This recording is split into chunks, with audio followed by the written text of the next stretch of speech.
7 of the NTT Data IndyCar Series. We take you to Elkhart Lake, Wisconsin, the heart of America and the home of, whether you want to call it America's Monza, American Nürburgring. There is something special about this place. We welcome you to the finest track in America, and we welcome you to Road America for the XPEL Grand Prix. Welcome along then to this watch party. We know it is a busy day here of racing, whether you're tuning in to NASCAR Cup Series at Sonoma or just getting done with the Canadian Grand Prix. But we welcome you to watch some good old-fashioned IndyCar racing. It's Jackson Lambros in the booth with you alongside two kind of guys in the shadows right now, but might chime in, Omi as well as Josh T. I will try and talk. Let's see if we got Omi here. Omi, it's about 12:30 where I'm at. I've got some partial clouds here in my side of the country. How is the world treating you on this Sunday? Treating me very well. We've had some good touring car action. Not going to spoil F1, but that's been also pretty decent as well, just watching that earlier on. And now it's time for IndyCar, which should be very exciting after what was a brilliant qualifying that took place yesterday. 100%. First real long-term rain running, obviously, with Detroit. If you watched, had some rain, didn't really get the green flag running to fully see what those tires could do, but an absolutely chaotic qualifying session yesterday, as well as a big shunt for Joseph Newgarden, which puts him well back into the field. Yep, indeed. So he'll be trying to recover in this race and trying to make his way back through as well. But this should be a very exciting and dramatic race for sure. Of course, last week, it was a very dramatic race in IndyCar. Now, I didn't watch that live, but I heard it was absolutely chaotic with a lot of cautions. 47 of the 100 laps under caution. It's been a mixed bag, we'll say, because the people that were there 100% got a banger of a show, but I still think a little bit more green flag running would be nice. Something needs to change there, and I'm not sure what, as I believe we've just lost the feed. Hi, Megan. Okay. I think we're good. Yeah, we're probably good. Yes, we've got it back. Beautiful. It's not the best. Hold on. We'll have to put you to the cameras here around this Road America circuit. Yeah, we're just going to reschedule. We're just going to reset the camera positions because now Megan, you would have seen Megan's profile picture now. So Jackson, I'll let you continue while I quickly sort this out. And you guys can all take a look at some of these amazing corners around this Road America circuit.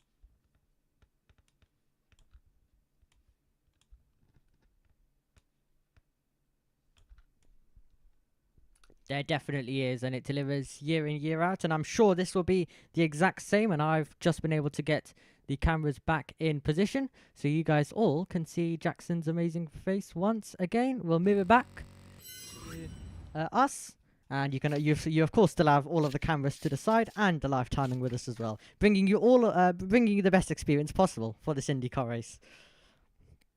Shortened crew being ran thin this weekend, we should say, so we're doing everything we can to make this work, and I think we're making it work pretty well. Don't want to toot my own horn, but I believe, Omi, I'm not sure if you have this in your ear, if we can throw it over there, if we can go trackside for the command.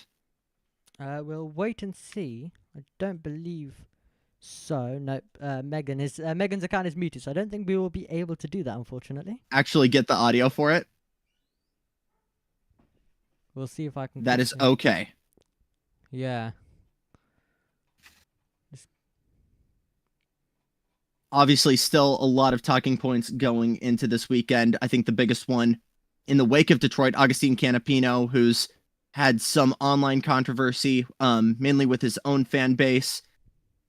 Death threats towards Theo Pourchaire from the Argentinian fan base after numerous death threats, and there was a denial of Augustine sort of seeing those, and while he didn't necessarily like anything that was directly supporting that, there was definitely some things that he liked on his X or Twitter account that were not in support of Theo Pourchaire, his incident. Yep, and definitely not what we want to see at all, because of course we do come here also as friends. Everyone really likes racing together, and while it does get a bit heated on track, off track everyone really should be friends, of course, and especially no one should really go to that extent. 100%. So in a last minute retraction from Juncos Hollinger after separating ties with Arrow McLaren commercially, there was a small kind of commercial partnership there that allowed Juncos Hollinger Racing to have some sponsorships from McLaren on their cars, help funding for both bodies. That's now been severed, and in a last-minute decision, Augie Canapino has decided to sit out this race, and with zero preparation for Nolan Siegel, he got the call halfway through Indy Next practice and was essentially told to make his way over to Juncos and get his second time in the big cars. Yep, indeed. So we're just, of course, getting all of the normal pre-race done track side. Mr. Birch will be joining us after F1 has finished. They're just doing their last few laps as well. You've got myself with you until then. F1 will be on a quick off, by the way. And yes, if you do want, you can get the F1 stream up alongside us, so you guys can support all of the streams and also watch all of the action as F1 close what has been a very good race. Command has been given. Cars are starting to roll off of the pit lane, so let's go through the starting lineup for you guys. Rookie Linus Lundqvist gets his first ever pole position in IndyCar. Has been incredibly fast on the natural road courses so far. Josh T will remember fondly a couple weeks back of the monster run he had at in Alabama. He starts alongside Colton Herta, who's still looking for his first win this year, was strong in the points until the kind of chaos we saw last week at Detroit. Behind him, fresh off his first podium, Marcus Armstrong. He's alongside Kyle Kirkwood in row 2. Joseph Newgarden, despite that big shunt, is in a backup chassis. He's alongside Penske teammate Will Power, 5th and 6th. Alex Palou, the current runner-up in championship positions, won here twice. He starts in position 7 alongside Scott McLaughlin. Rossi in 9th alongside Scott Dixon, your current points leader. Then it's Pato O'Ward in 11th alongside rookie Kif Simpson. Christian Lundgaard in 13th. Romain Grosjean, best of the Juncos cars, in 14th. Marcus Ericsson trying to get something going for Andretti after his monster run at Detroit. He starts alongside Christian Rasmussen for RLL. Rinus VK then alongside the man of the week, Theo Pourchaire. Santino Ferrucci in 19th. He starts alongside Jack Harvey. Nolan Siegel, with less than 90 minutes of preparation on Friday, starts alongside Felix Rosenquist. Luca Giotto back in the number 51 for Dale Coyne Racing. He's expected to be there for the next few races. He's alongside Graham Rahal in the 15. Pietro Fittipaldi alongside Stingray Robb. Then rounding out the field, it is Helio Castroneves making your 27 car field for this XPEL Grand Prix. Great grid indeed. If the cameras do go off momentarily, we'll quickly refresh them and they'll be back just like we did a second ago. But they're all off right now, and we're going to be going racing here at Road America very, very shortly.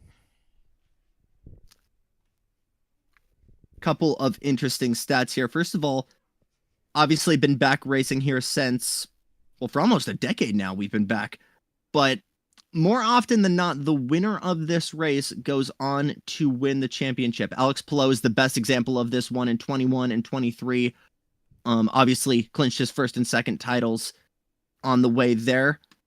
But I believe, and I can have JT double check here, but the stat line is ballpark 7 out of the 9 races here. We've had a race winner go on to win a championship.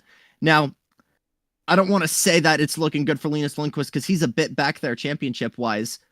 But what are the chances? What do we like from this front row here, Omi? Yep, indeed. So we're going to be in for a very exciting race from the front row. And I think the front row definitely are going to duel it out. But for this race, all the way from start to finish, as we, of course, on the World feed just quickly take a look at some of the stuff that we did have in qualifying. Huge USF 2000 Yep. crash earlier today. Fortunately, both drivers were okay in that incident. As back to qualifying here, where Linus Lundqvist got his first ever pole position in the NTT Data IndyCar Series. Of course, still a rookie, but we can't really... Well, we can't call him a rookie, but made his debut about halfway through last season, filling in for Connor Daly and a couple other drivers. Believe got his first start for Mike Shank in the 66 car for an injured Simon Pagenaud. Indeed. Do let us know your predictions in the live chat. Who do you think is going to take race victory? But yes, it was great to hear about the qualifying that we did have yesterday when Josh T came in the F1 qualifying box, of course.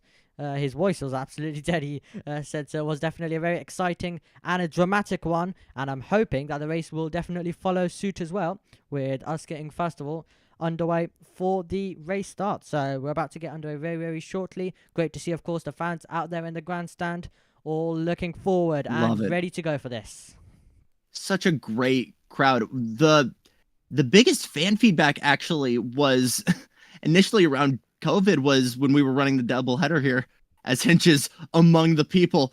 But there was a lot of talks about, should we expand to Milwaukee? Should we do this again? And a lot of people were saying, don't go to Milwaukee. Let's just keep running double headers here, because this is the closest you might come to Indy when it comes to the fans in the crowd here. For any IndyCar fan, it's for sure a bucket list race, and just the atmosphere, the fan environment. It just feels like a bit of racing heaven, if you will. Indeed does. Great to see them all coming out here together, all to view some great motor racing. I've got some fireworks going on outside, so hopefully no one can hear them. Not helpful at all when we have stuff like drills and all of that going on. But luckily we can't hear your fan either, so you're able to keep nice and cool. Yes, of course.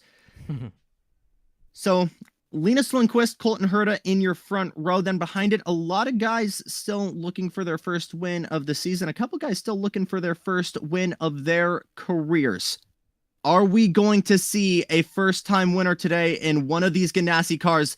Let's find out. Let's go racing at Road America. Green flag flies by Aaron Likens. Watch Colton Herta on the outside in that, in that black and yellow Gamebridge car, who's slow on the jump. It looks like it's going to be Linus Lundqvist. We're 3 wide going into turn number 1. This could be trouble as they're fanning out big time. Lundqvist still with the ideal line into turn number 1. Big move on the outside as Lundqvist goes around. Oh, there is a lot of chaos. Manages to somewhat keep it together, and it's a big pile up there in between what should be actually turn 3, and it is a 3-car incident. Marcus Armstrong already signaling to get that car refired, and it looks like we're going to get a full course caution already here. Yeah, we definitely will need a big contact, and the caution is out. Understandably, but big contact there, and that was a very dramatic start to the race. We had cars all over the road. Luckily, though, it was only a few cars who were involved in that one. It could have been much worse if other cars did get collected. Linus Lundqvist spun that thing and was essentially broadside as we're watching the replay here. It's hard to totally tell what happened here, Omi. It kind of looks like Lundqvist lost it under his own power. We got a lot of tapping. No, Armstrong got into him. Yeah. No, but Lundqvist is just broadside there in between turns 1 and 2, and man, that could have been bad. Thankfully, everyone managed to avoid that. Yeah, exactly. Some, of course, having to go very tight to the grass. And then we had a car also going off into the gravel. But luckily, the rest of them were all able to get through. But there was 2 tags from the back spinning the car ahead around. So definitely dramatic straight away. Kind of what we expect, though, from IndyCar after last week. Just a bit. I think there was a little bit of hope that we weren't going to get that, right? Because we trade in a concrete canyon for some wide open natural road course racing, as Joseph Newgarden might have been a bigger part of that than we thought initially. So he was the car right into the back then. So New Garden was the car who actually gave one of the hits that we had on the opening tour of the race. Oh, man. Dramatic Wow, stuff. that's got to be scary for Linus Lundqvist. On board with Scott McLaughlin here. Yeah, it has to be scary when your car is basically blocking basically around 90% of the road with just a little bit through. So a lot of drivers having to go on the grass there to make sure that they keep in this race. We're through the eyes of Graham Rahal here, who's actually loses it on his own power there. He looks like he locked the rears. Yep, looks like he locked the rears indeed. So there was quite a lot going on the opening tour of that race. And then these were a few of the cars who had to try take avoiding action and do a bit of rallying throughout the grass, bit of drifting all the way through. Pato Award using the fast hands. We're getting all the replays here. Will Power gets his turn to show us what happened alongside Alex Rossi. Quick decision there to move to the outside. If he was 5 miles an hour there, I think that right rear of Power might have gotten clipped, as Theo Porcher already in for service. Excuse me. No, that's Pato Award. So Pato Award already in for service under this caution right now as well. So interesting stuff then on lap number 2 of this race. And I don't think Armstrong, he's the only one. Rahal, one of the Juncos cars, and Luca Giotto as well. And it's hard for me to tell exactly, Omi, but I want to say that getting your alternate use out as quick as possible, right? And being able to run the rest of this race maybe on these longer lasting alternate compounds, or excuse me, on the primaries. Yep, indeed. As we just quickly take a look around this venue. But yes, indeed, getting the tires out of the way very quickly can be a great opportunity to do so under the caution. So perfect opportunity if you do want to try and go slightly different on this race that we're currently on lap number 2 out of 55 that we're going to run around Road America. Definitely the unofficial endurance route, not necessarily in race distance, but in lap distance. Again, easily the longest length track-wise that we visit on the IndyCar season, even alongside the monster ovals, you know, your what would have been Texas and obviously the 2.5 miles of IMS, but that definitely makes strategy an issue because any risk you pick in staying out or, you know, going in early is going to be a way bigger risk. Yep, indeed. So usually when I do watch IndyCar, we of course see the lap counter quite a lot more than 55, more of the F1 level, this one, of course, due to the circuit, as you mentioned, one of the bigger ones that we go to of configuration of the venue. So it's Kirkwood, McLaughlin and Rossi. They're right now the top 3 in this one as we take a look at more replays of the start where we lost a few of those drivers from the higher places. Chip Ganassi cannot be a happy man right now as we watched 2 of his guys in 2nd and 3rd take each other out in the first corner. You never want that. You never want that at all. Definitely not going to be an easy one for him to swallow as we continue following them. So Lundqvist, Herta, and Armstrong were your initial top 3 here. They are now the back of the pack here, 25th to 27th. Kirkwood is your new leader, followed by Scott McLaughlin. Alexander Rossi finds himself in here, and who else but Scott Dixon in top 5? Indeed, definitely a thrilling one as well. So far, the start chaotic as well, but now let's hope that we're going to get more in the way of overtaking rather than drama and chaos. I think we had enough of that last time out as well, so hopefully we get more on the overtaking side this time and more amazing battling, normal IndyCar stuff. 100%. And I think my favorite stat from Detroit last week was, yes, we had chaos, but there was only one car that actually failed to finish, Christian Rasmussen, because of an engine failure, despite all of the melee and carbon fiber being flown everywhere, right? Only one car actually failed to finish that race. That is a crazy stat, saying that we had like a pile up, we had 4 cars all eliminating themselves momentarily at certain corners and on safety car restarts. Caution breeds cautions, and we kept having a lot of chaos. And yeah, that's a crazy stat. I didn't know that we only had one. Will Power had 4 penalties and ended up in 6th, which just goes to show you. God. And in a post-race interview, he told them, I don't know how I ended up here, which just goes to show you the chaos of maybe just IndyCar in general. Yep, chaos of IndyCar in general. When I did catch the highlights of the race, it was just showing we had, of course, we had a caution due to contact. Then we had another one, then another one. So there was just a few back to back. So it was just absolute crazy stuff. But hopefully this race is gonna have a lot on the way of overtaking and maybe a little bit less of that chaos. Fingers crossed that the single file restart will help, not like the Cup Series where we got the Geico restart zone. We're going double file.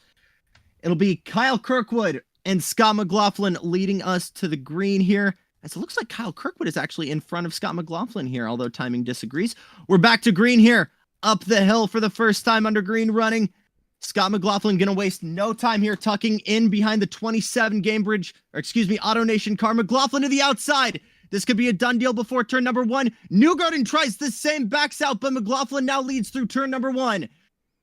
They maintain single file here as McLaughlin finally is the first man to lead for Penske after a terrible weekend at Detroit. Meanwhile, Christian Rasmussen tries to make something happen on his fellow rookie, Kif Simpson. Still single file here, working their way into turn number 5 for the first time. Great stuff. McLaughlin just tucked in the slipstream, tucked in the draft, was able to get through, and they're battling still behind between Newgarden and Dixon. Dixon goes wide. Power wants to make a move as well, thinks smarter of it, and backs out. Working our way into the carousel. There's some big weaving further back, though, as that looks like the gang behind Felix Rosenquist trying to make some early moves as well.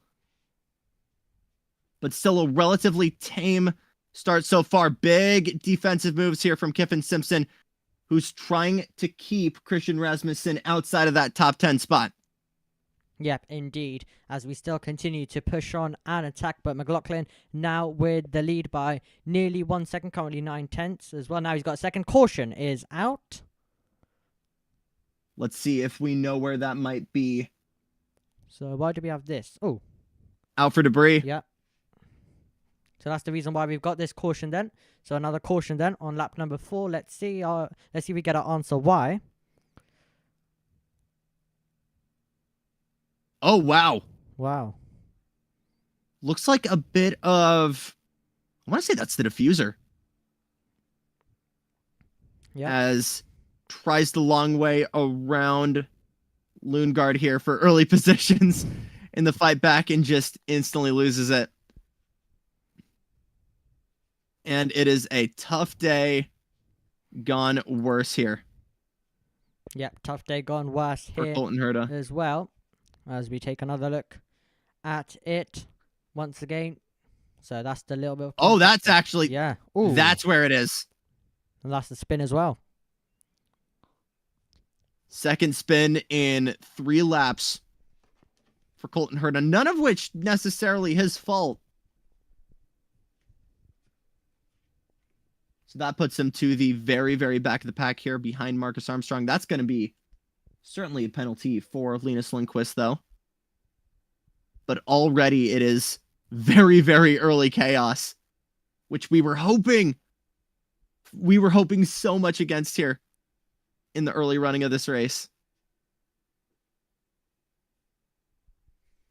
Indeed, I was just reading the message I've been sent by Chris McCarthy, who is Formula 3's commentator and also commentator for Frecker and the Porsche Mobile Supercar and also F1 Kids as well. So busy weeks ahead of him. Beautiful. Because he's also doing Le Mans next week. Oh, right on. Yep. So is Alex Of course. Jakes. So I'm very happy about that. Alex Jakes is doing Le Mans? Yeah. He also did it last I year. did not know that. He also did it last year with Lee Diffie as well. So they're both for Eurosport then. I remember Diffie did it. Yeah, Diffie I don't believe is doing it this year though. Because of the Olympics. Yeah.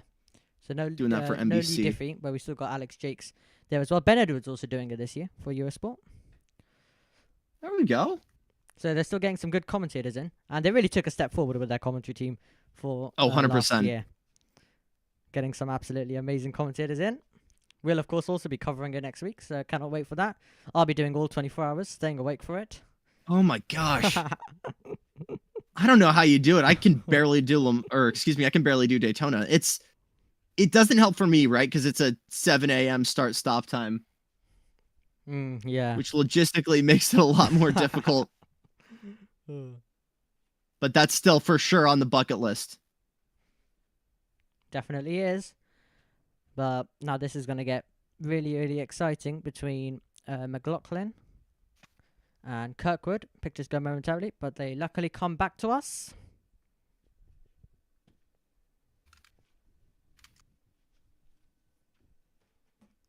Joseph Newgarden, after a 95G impact less than 24 hours ago, finds himself in 4th. His teammate Scott McLaughlin's going to lead us back to green. Let's try this again. Lap 5 out of 55 underway. Early single file moves. Newgarden might be within striking distance on Alexander Rossi.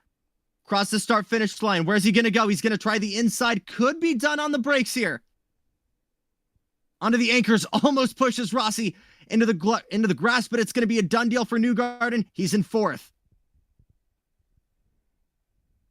Wow. Further back, Christian Lundgaard tries to make a movement around Roman Grosjean, who's been looking for a solid result for that Juncos Hollinger Racing team. He's currently running in 9th behind that RLL car. He's trying to fight back here into turn number 5. Gonna go down to the anchors. Monster run for Alexander Rossi here. Down the hill, same for Lundgaard. Oh my gosh, big, excuse me, pushes Grosjean wide as now he fights with Kiffin Simpson into the carousel. Wow, thrilling stuff on this restart. Then we've had the action that we wanted as well. And still McLaughlin leading the way by a second. But great battling and great bravery further back in the field where all sorts was going on. Lots of drivers looking for moves on this restart, but no one was able to challenge McLaughlin. He is still in P1. We're on board with Felix Rosenquist momentarily there, who's got the popcorn watching the battles in front of him. Let's watch what looks like just a couple moments ago as Stingray Robb just carries way too much speed there into turn 6. Yeah, just a little And bit. takes too much speed for Rosenquist him. with him in the process. And we've got some battling live as well going on. Oh, yes, we do. Oh, trouble! Oh, that will be a Kiffin Simpson Mach 5 into the wall. And already caution number 3 of the day. With no regard for human life, Kiff Simpson gets a major shunt. Wow. And it has been already a terrible, horrible, no good, very bad day for Chip Ganassi Racing. Oh, boy.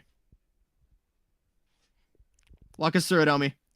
Indeed. So we had Simpson battling, and we, of course, were watching this live as well. And it's just basically a tap from the rear. Rasmussen. Yeah. Rasmussen just giving a little tap from the rear there. And sending Was him... his teammate Rinus VK right behind him. Yeah. Then sending him straight into the barrier. We luckily also saw it live when we were watching the replay. We just saw that they were battling, and then we had the contact. Through the back half of Thunder Valley there.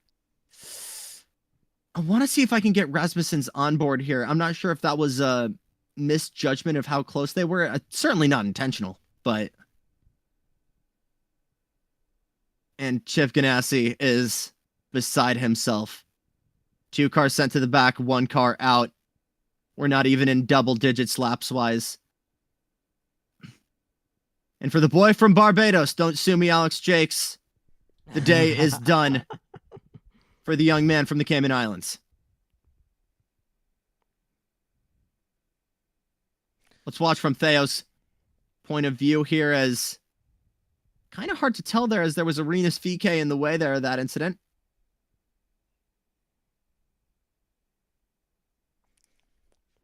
Indeed.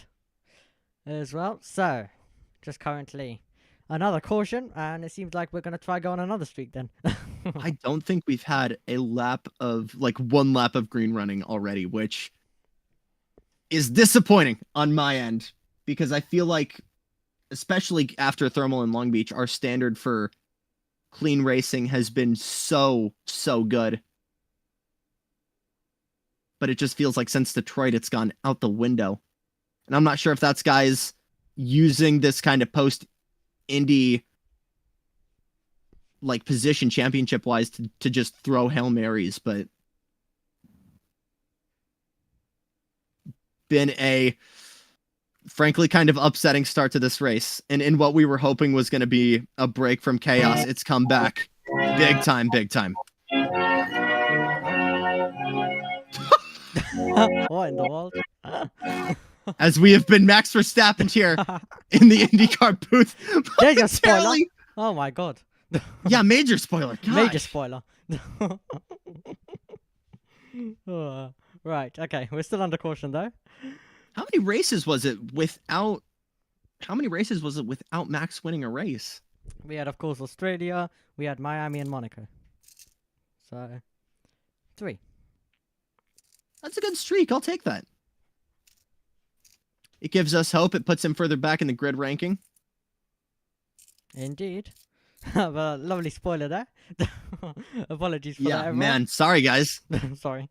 For those who haven't seen IndyCar, or excuse me, those who haven't seen Formula One. But what I will say to that is, definitely, you do need to go watch it because it wasn't a Verstappen show. No, still a banger race. Yeah, still a banger race. We had battles for the lead. We had changes for the lead. We had Verstappen being overtaken. We had all sorts of stuff. So you definitely need to still go watch it, even though you may be a little scared after hearing that. You don't act like you didn't expect it, though. Well, like it was at least 50-50. It was a bit 50-50, but at the start of the race, he was being overtaken. So it was a bit, it was exciting and definitely was unpredictable. So here's your full story Yeah. from earlier. Into Canada corner, Rasmussen tries already with side-by-side going into Thunder Valley and try to lunge into the final corner and just did not get that wing clear. I struggle to think that's not going to be an incident for Christian Rasmussen. Indeed. So into the wall there, still under caution then. So we're just currently waiting until we can go back to green. Been a rough rookie season for Christian Rasmussen already. Obviously had a great showing at Indianapolis, was actually the best finishing among the rookies, although the Rookie of the Year award, of course, went to Kyle Larson. Has been consistently in numerous incidents that we'll say weren't his fault. Detroit, a great example of that. Engine went on him while running up front. Couple of early problems as well for... Troubles as well for Pietro Fittipaldi, who's technically still a rookie. He's obviously had a lot of one-off attempts here in the numerous years he's actually been registered as an IndyCar driver, going all the way back to Phoenix in 2018, a couple of runs at the 500, but this is actually his first time at Road America. Absolutely is as well.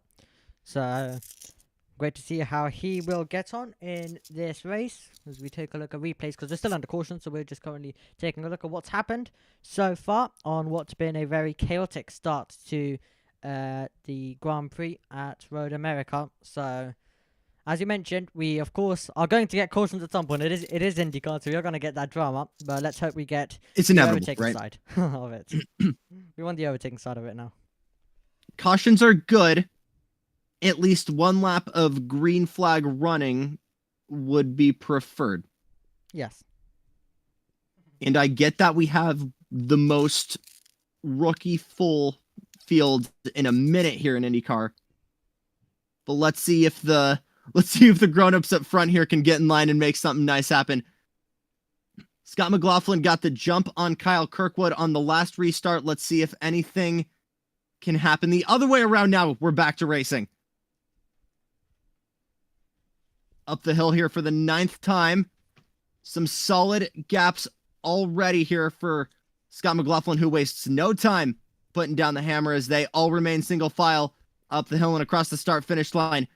Kyle Kirkwood looks to the inside. That's to break the draft of Joseph Newgarden, who's going to try it around the outside into turn number 1. Not enough. Yeah, McLaughlin once again having it covered.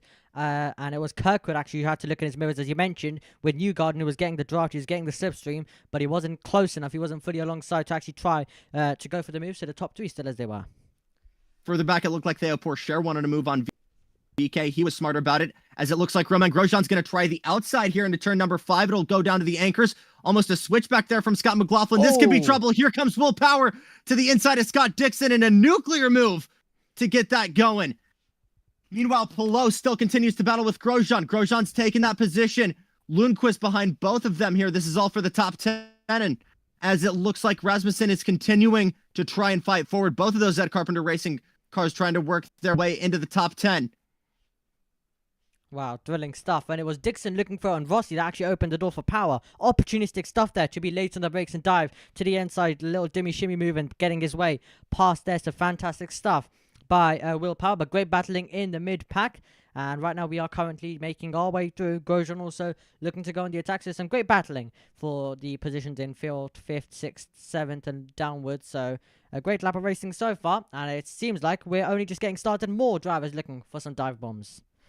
Penalty already awarded to the 23 of Christian Rasmussen for unavoidable contact. I'm not sure to what extent there, Omi, but that seemed like an inevitable one. Yep, seemed like an inevitable one, well, as well as I forgot how to speak momentarily. There, as we continue on going, then all of them trying to stay in the slipstream. Kirkwood 1 second. One lap of green, Omi. We did it. They said we couldn't do it, but we did it. 1 lap of green in Elkhart Lake. Oh, absolutely brilliant. Fantastic. Right, we finally got a lap of green. We've done it. We've done it. We've got a lap of green. So right. how far can we go now? And for Sonoma, I don't want to know. I don't want to say Sonoma's going to be the same because, God, those cars run aggressive. But we will see, as I believe that's running as we're calling this. But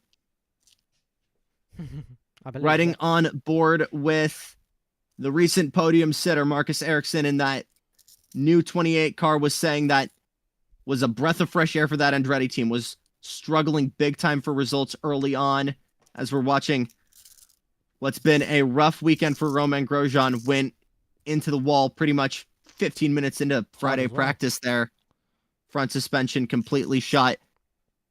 As, mind you, all this was happening as Nolan Siegel was getting his seat fit and became the lone guy gathering data for Juncos Hollinger Racing in that first practice session. Solid running for him so far. The 77 car running up in 7th. Indeed. So that's great stuff by him so far. All of them right now just single file. No one really close enough to make some moves. Some drivers ducking in and out, waiting for their opportunity. But we have some gaps starting to form between drivers. All still very close together, but no one in overtaking range right now. A little bit wide, all of them running, of course, using as much as road as they can without going onto the grass on the exit. 1.1 second between your top 2 on lap number 12 of this one as we ride on board with Kyle Kirkwood right now. Guy who came so close to victory at Detroit last weekend. Pit rotations ended up giving that to the Ganassi guys. And if that race ran about, say, 5 laps longer, it would have gone in Kirkwood's favor with how fuel was. But still a very, very strong, already his 3rd year in IndyCar. I almost wanted to say sophomore. Sophomore year with Andretti Autosport has been incredibly strong. Has been running pretty well alongside Colton Herta. Marcus Ericsson obviously having his own teething pains, as we were talking about earlier with this team, but has already found some solid results. Here's a look further back in the field, as it is Stingray Robb alongside. Is that the 78 of Nolan Siegel? Yes, it is. Yep. So back up to the front. Newgarden has found his way up into 3rd. Rossi, who's still looking for his first podium of the year, alongside Will Power, who has been alongside Scott Dixon in the sneaky top 5 guy. Not necessarily going for podiums or wins, although Dixon has consistently been going for wins, but it's been consistency for Power here. Top 10 finishes. Yep, it definitely has indeed. as we continue to go. Top 5 right now. McLaughlin, Kirkwood, Newgarden, Rossi, and Will Power, who made a brilliant move earlier on to get past Palou as well. To get past Dixon, I should say, earlier on in the race on the restart lap. And we are going quite a distance now in this one after the restart. But so let's hope we continue like this. But of course, wouldn't mind a caution later on, maybe about in a few, not a few laps time, but maybe 10, 20 laps. It's IndyCar. We always like a little bit of a shake-up at some point, if it's not constant though. Let's see, because I think we're in some interesting positions strategy-wise here.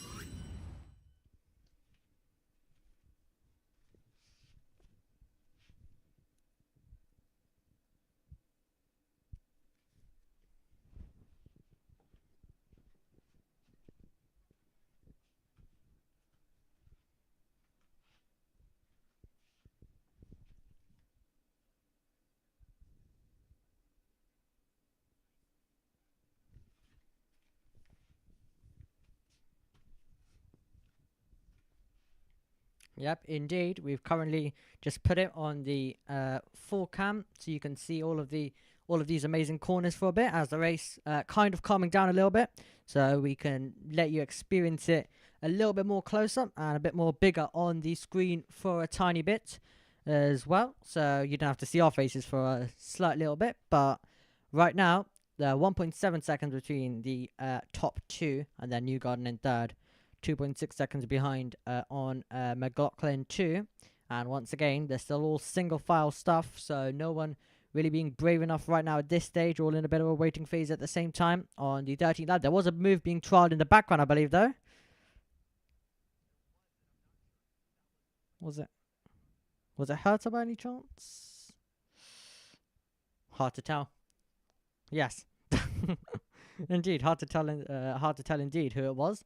Maybe we might be getting a replay sent our way, and then maybe we'll figure it out on who it was. Fingers crossed indeed.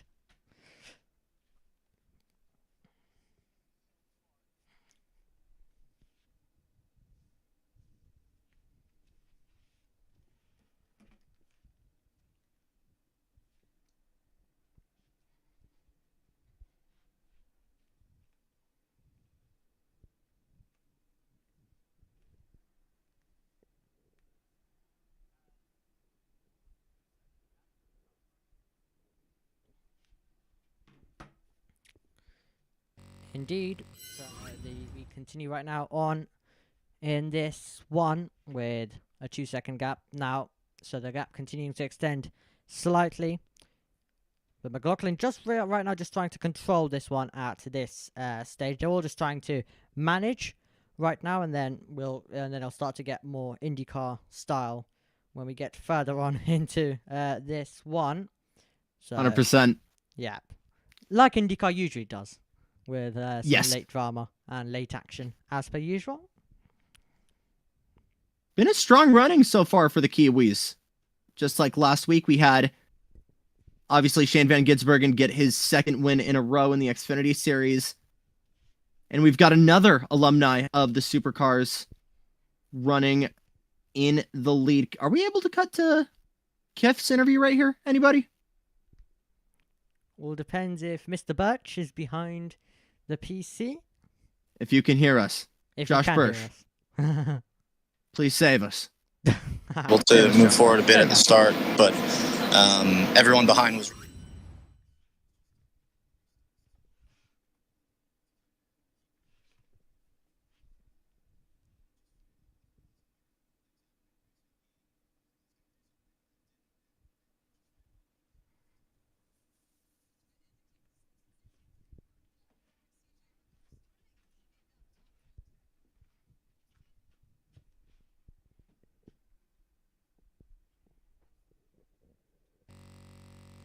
He's definitely in the Alexander Rossi camp of guys who will say don't wear their heart on their sleeve, right? Yeah. Definitely one of the more reserved guys in the series, which is for sure a great trait to have. Scott Dixon, you could totally say, is in that category as well. But it seemed like, from that interview at least, non-verbally, not a lot of anger towards Raz, and kind of put that down to a racing incident. Indeed. So, bit of a racing incident there as we continue to push on and go on the attack, riding on board with the man who's currently in the lead. Took it on the restart earlier on that we had, on the second one, I believe, that we did have, where we had a change of the lead. McLaughlin just tucking in the slipstream of Kirkwood, able to get through. And then, of course, it was the drama at the start that completely put these drivers in position to be where they are right now, with the drama that we had on the opening lap of the race. Porsche into the pit lanes. I'm going to see if we can go to pit lane.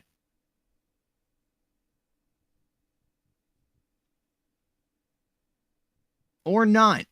Way.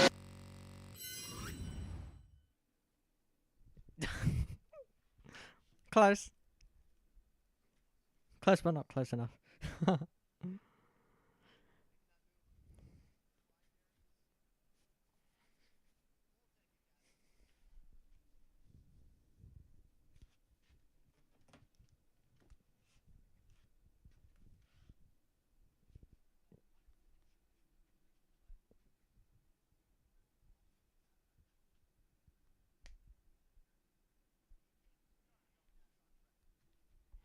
Yep, VK and Lundgaard going at it on track, ready to do battle. So this could be an exciting battle for us to keep our eye on.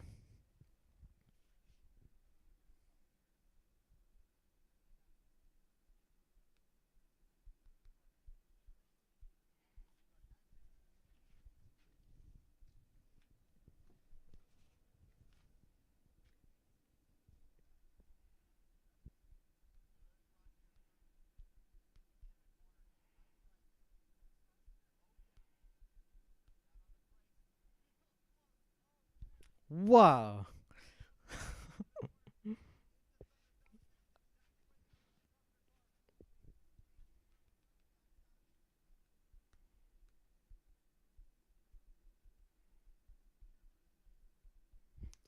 Yep, McLaughlin down pit road he goes. So we are seeing some action. Yep, we have a lot of drivers. Most of the drivers coming in down pit road now.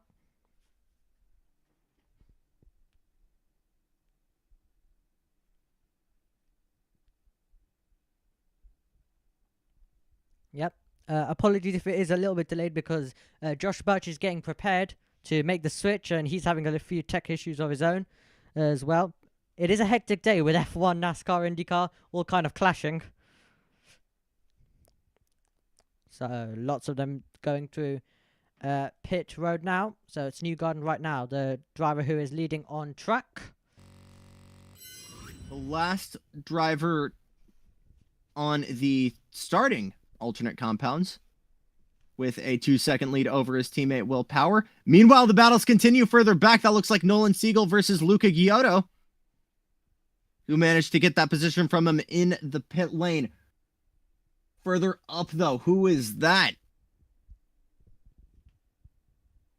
Armstrong and Rossi continuing to fight. Ooh. Rossi wants to move to the inside. He'll tuck back in. Brilliant stuff. Plenty of action, plenty of amazing racing still going on as we take a look at more stuff from qualifying. Replay of this shunt was a drying track right through the kink, dropped it. Just matter of inches dropping that back right tire. Yeah. Excuse me, back left tire into the curbing where it was still just a bit slick and just lost it. Had to go to a new tub and now he's in pit lane. Yep, he's in pit lane. One thing I do notice from when I do decide to watch IndyCar, they do like to do a lot of previous stuff during the races as well. When the race is going, they like to show a lot of Gives previous context. stuff. Yes. I appreciate it. Yeah, we don't usually see it in other sports, so I need to adapt to that a bit. It's of course the IMS Productions crew who is flipping the buttons for us in the trucks. Yeah, I think it's useful most of the time, unless it's something that's completely useless, which we do get from time to time. Looks like a slow stop from Scott Dixon. Not too much of a sense of urgency there getting out of the pit lanes. As this is going to be a battle on the merge. Great was going to try the over-under. Scott McLaughlin going to take the lead here as the two former bus bros going at it for what should be the provisional lead. Looked like there was a bit of a potential scrap there at the beginning, but McLaughlin is now sailed way ahead. Yep, sailed way ahead indeed, as we currently ride on board with Joseph Newgarden, who's making his way through. And I'll be taking a look at a replay now. Replay the merge. Newgarden almost going over that merge line with his right tires, but still kept it together. Great driving from Scott Dixon. Knew Newgarden was going to go wide and just used all that momentum to keep it going and set that gap to his Penske teammate. Absolutely. As we still currently are just watching a few more replays, and then we go back now to live action with Pelot right now, the on-track leader. But of course, we've seen pit stop. And that's about to change as he goes to pit lane. About to change because Pelot's now in. So that's going to give the lead provisionally to who else but Colton Herta. Felix Rosenquist in second. Linus Lundqvist finds his way to the sharp end of the field again. McLaughlin and Newgarden, the way things are laying out now, looks like it's going to be fourth and fifth. Let's see how Pelot merges here, though, because the Penske guys are going to be right on them. Hello. We have Mr. Birch. Hello. Hi, Josh. Oh, I am. Deep breaths. Deep breaths.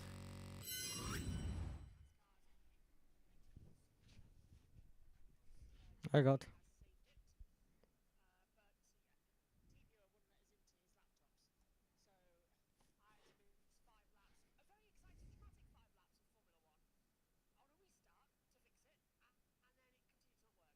Oh.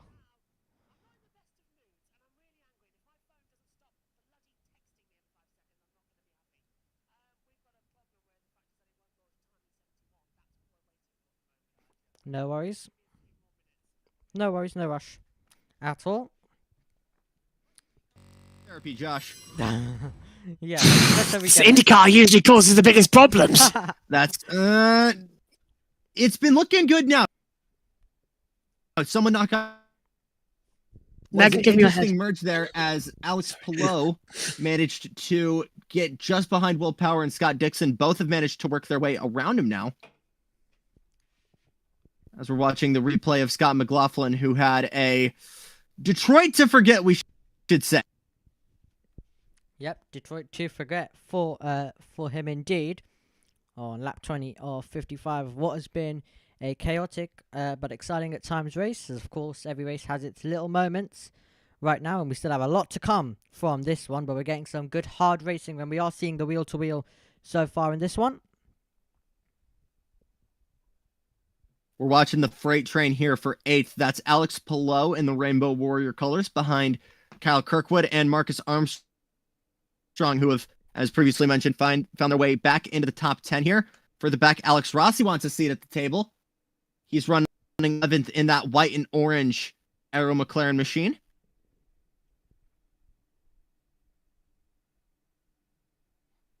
Solid exit here going on to the second longest straight here down the hill. Good exit from 3. Here's a replay from the merge. Pelot wanted to move around the outside here of, I want to say that's one of the Shank cars. That might be Kyle Kirkwood, actually. Excuse me. It is, who kind of gave him the shoulder here, and that looks like turn 12. That looks like Canada corner. Oh, man, big lunge there from Kyle Kirkwood, and Pelot says, I don't think so. Domination machine of Kyle Kirkwood. Further back, Grosjean versus Rinus VK. Really bottom of the hill here. This is turn 5. They bang fenders. In the midst of it, knees and once again, giving them the Midwestern shot.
Armstrong is trying to get past Scott Dixon here, as he might try it here in the final corner. Not close enough. Armstrong and VK want a piece of it as well. It's going to be all about drafting here, working their way up the hill. Colton Hurd is in the pits, but there's plenty to go on the front stretch here. Award to the inside across the start-finish line. This could be a done deal before turn number 1. Yep, well, Herta will rejoin the road. That was some great battling, and they're still continuing. Herta joins into a melee here. He'll cut it between Santino Ferrucci. Absolutely no drama between those two in the past couple of weeks. Absolutely, they're all just And pushing. Ward is watching behind with the popcorn. Excuse me, that's... I want to say, yes, that's Scott Dixon behind as VK wants to move around him. He'll try it to the inside in turn number 5. Will Grosjean go with him? He'll try it. Further back, Lundgaard and Armstrong go at it. Armstrong tries to defend from the two Marcuses. Some clean sets of overtakes here as we're racing like gentlemen. I'm going to knock on wood here as Grosjean almost spins Scott Dixon.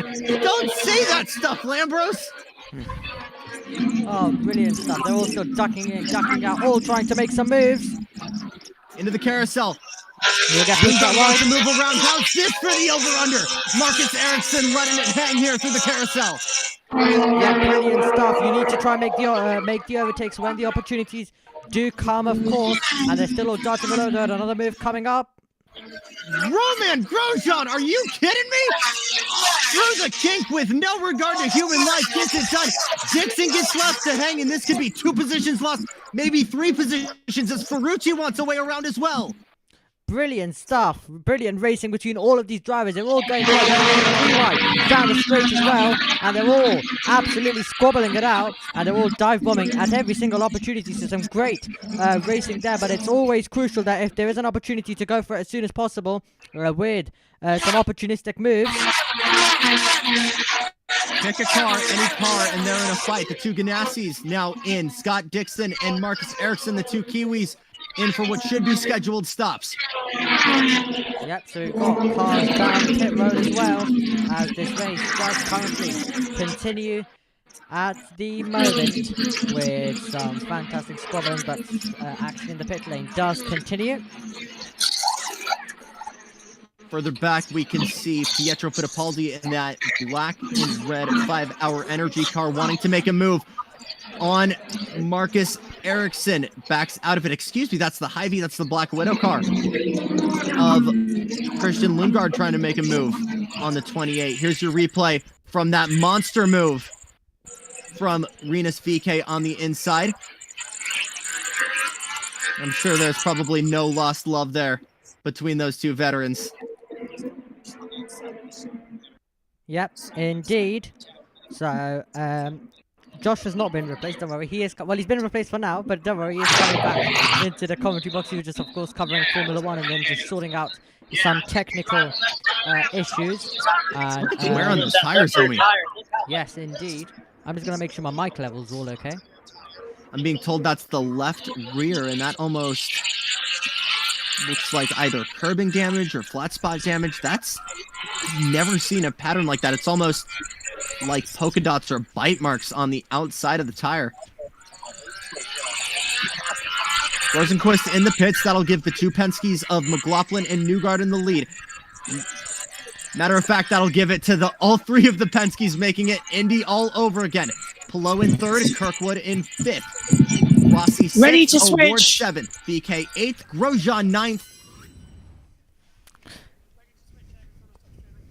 Yep, absolutely. So, we're just going to quickly switch over, and commentary will go over to Joshua Batch.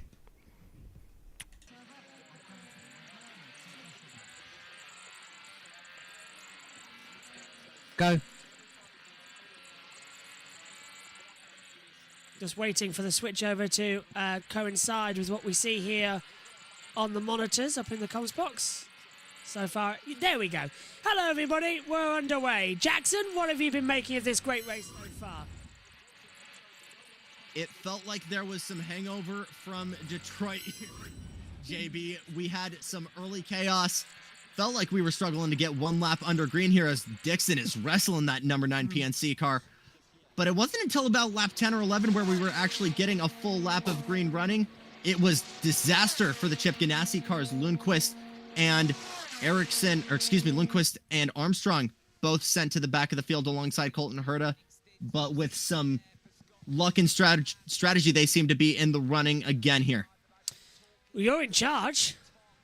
I am not in the position to do anything. Plus, this is your experience for Iowa. You're the calling it. I'll just be Yay! assisting. Okay. We're rocking with it. I mean, no, And I'm now joined by a color commentator who was actually with me in Detroit. How about that? Yeah, hello. We take that. But some things we were talking about in the pre-race, Josh, we've had so many talks over the past decade of, oh man, imagine Formula One here. Imagine if this was promoted to Grade 1 and we could see some good Formula One international style racing here. And I think from IndyCar, from the Elkhart Lake fans, it's been a mutual, no, we want to keep this track exactly how it is. Well, are we still on? Because my YouTube stream just went off. I don't have an eye on it. It looks okay to me. I don't know what's happened to it. Oh, I think it's just going so funny at the moment as well. Right, yeah, we're fine. I don't know what's going on. Repeat the question, sorry?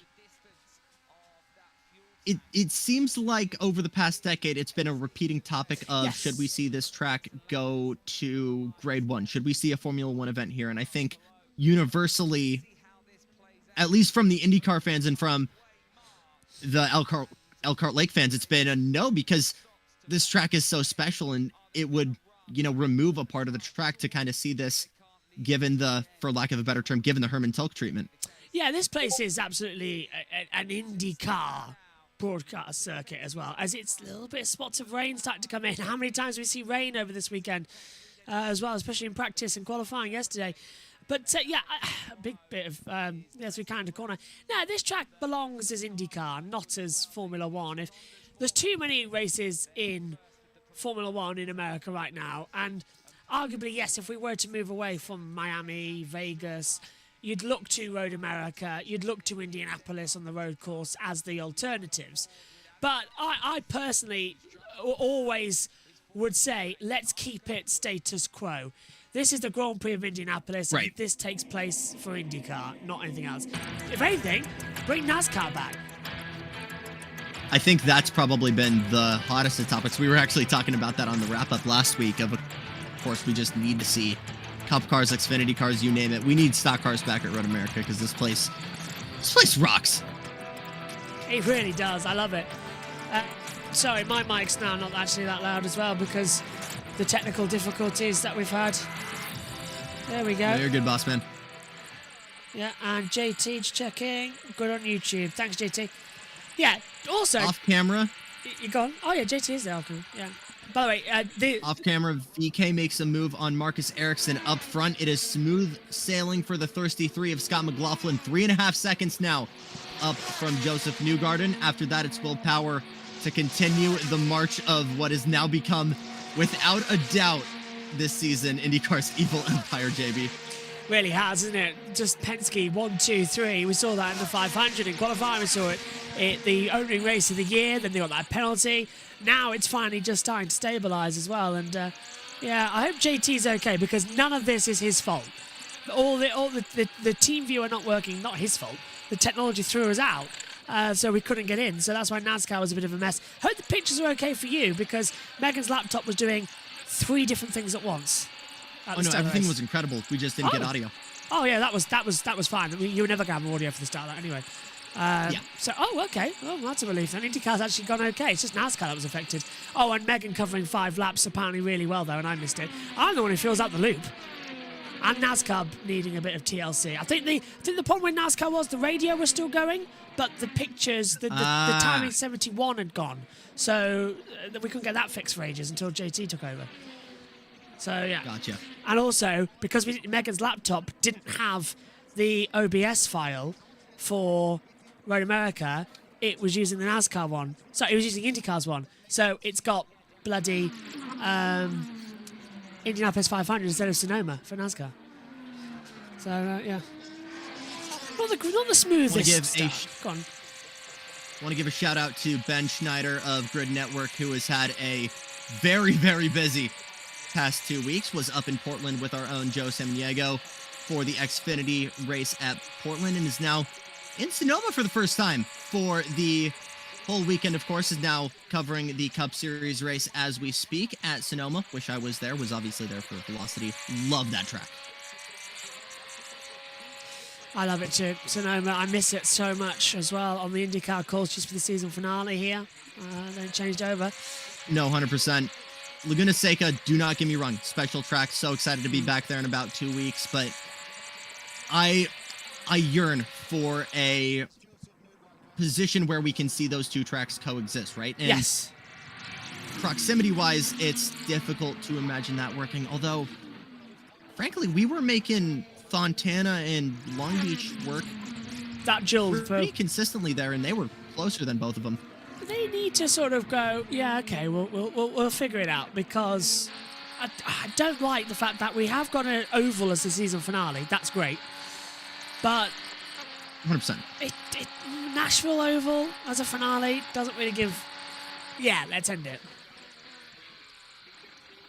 I'm rocking with it. It's making the most of a unfortunate situation right now, and hopefully we are going to see Nashville come back in that new planned revised format in 24. But the news that we were moving over to Nashville Super Speedway, I think, was, if anything, something that led to more excitement than anything, because if we've looked at, do not get me wrong, there's been some fantastic racing in this new Nashville street circuit, but I feel like it's been almost a 50-50 of fantastic wheel-to-wheel stuff, and also maybe a bit of what we've seen at Detroit in the past 2 years as well. Well, has anyone seen any cars actually fly by on these cameras we've got here this weekend at Winnebago? Because we've got... No, we need a static one right here through the kink, because, Lord, it is something special. Here's your battle for fifth right now. Kyle Kirkwood versus the former Andretti Autosport driver, the former 27 driver, Alexander Rossi, trying to make something happen. Rossi, of course, still looking for something solid on his results. We were talking at Sonoma last year. He said it's been a brand new crew. A lot of guys actually from Europe here trying to get this 7 car to a jump start.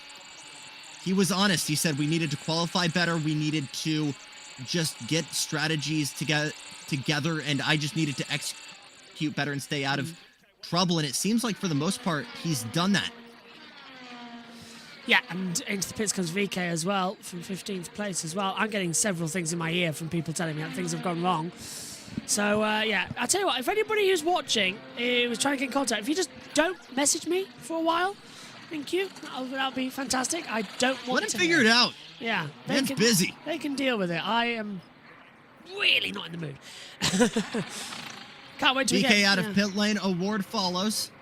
7.5 for VK. Porcher 7.3 for the Party 9.5. Rain clouds coming in. For Fittipaldi there.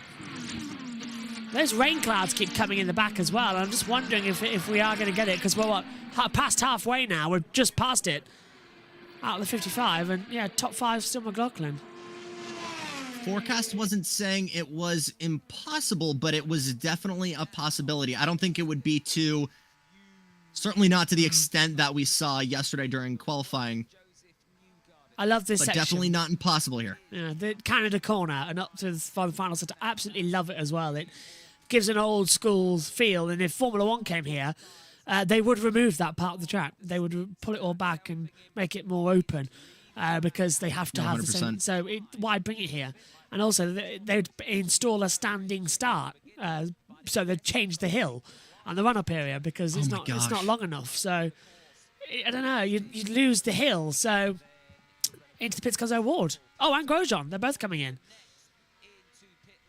Now, so I believe that was Porcher we saw exiting the pits behind VK earlier. Let's hear from pit lane if possible here, Josh. They're on a break. It's Tom Gamemore. Oh, lovely. Yeah. See, this is where I wish I had what was in my ear, what you had. I've just got Tom Gamemore in my ear. If he possibly could. So he's either going to have to save fuel, or it'll be a splash and dash later on for the Papaya. Brand new stick of laps going on that Aaron McLaren machine. That's all I've got. That's all I have in my ear. Hi, Jess.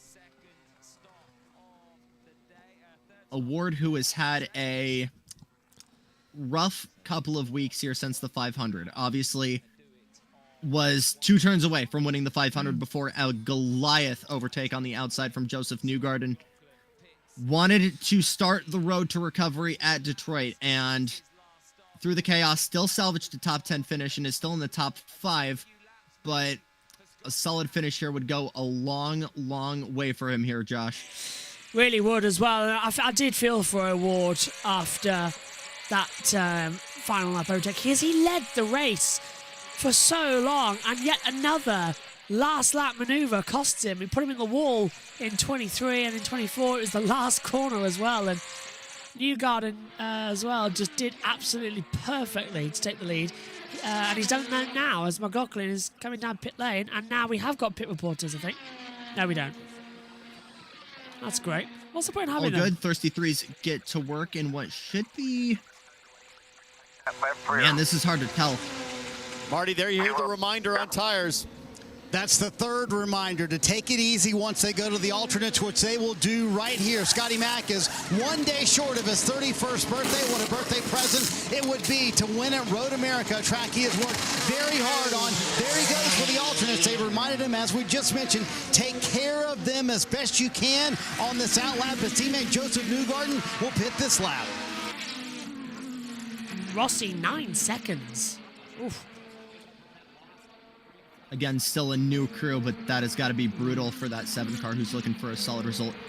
Want to change your attention here to 10th place, Nolan Siegel. We were talking about this earlier, Josh. Had essentially 30 minutes of preparation, was being fit in his seat as the first practice was going on here, as we should be focusing on this battle on track here. Excuse me, Linus Lundqvist, your pole sitter, trying to make something happen here with the yellow sub of McLaughlin. Done deal here by turn 5.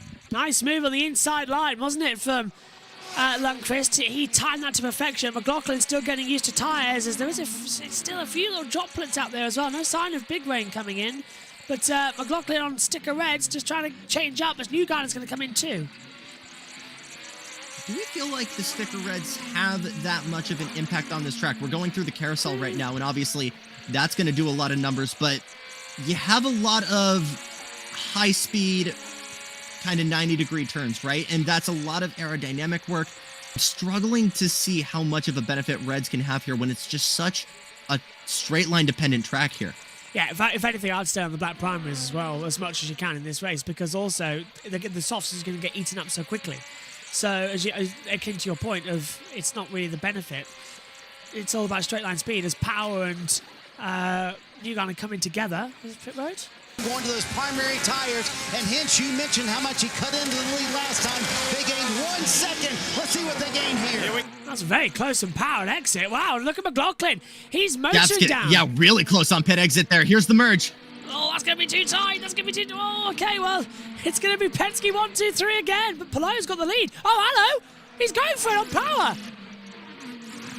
What a move here.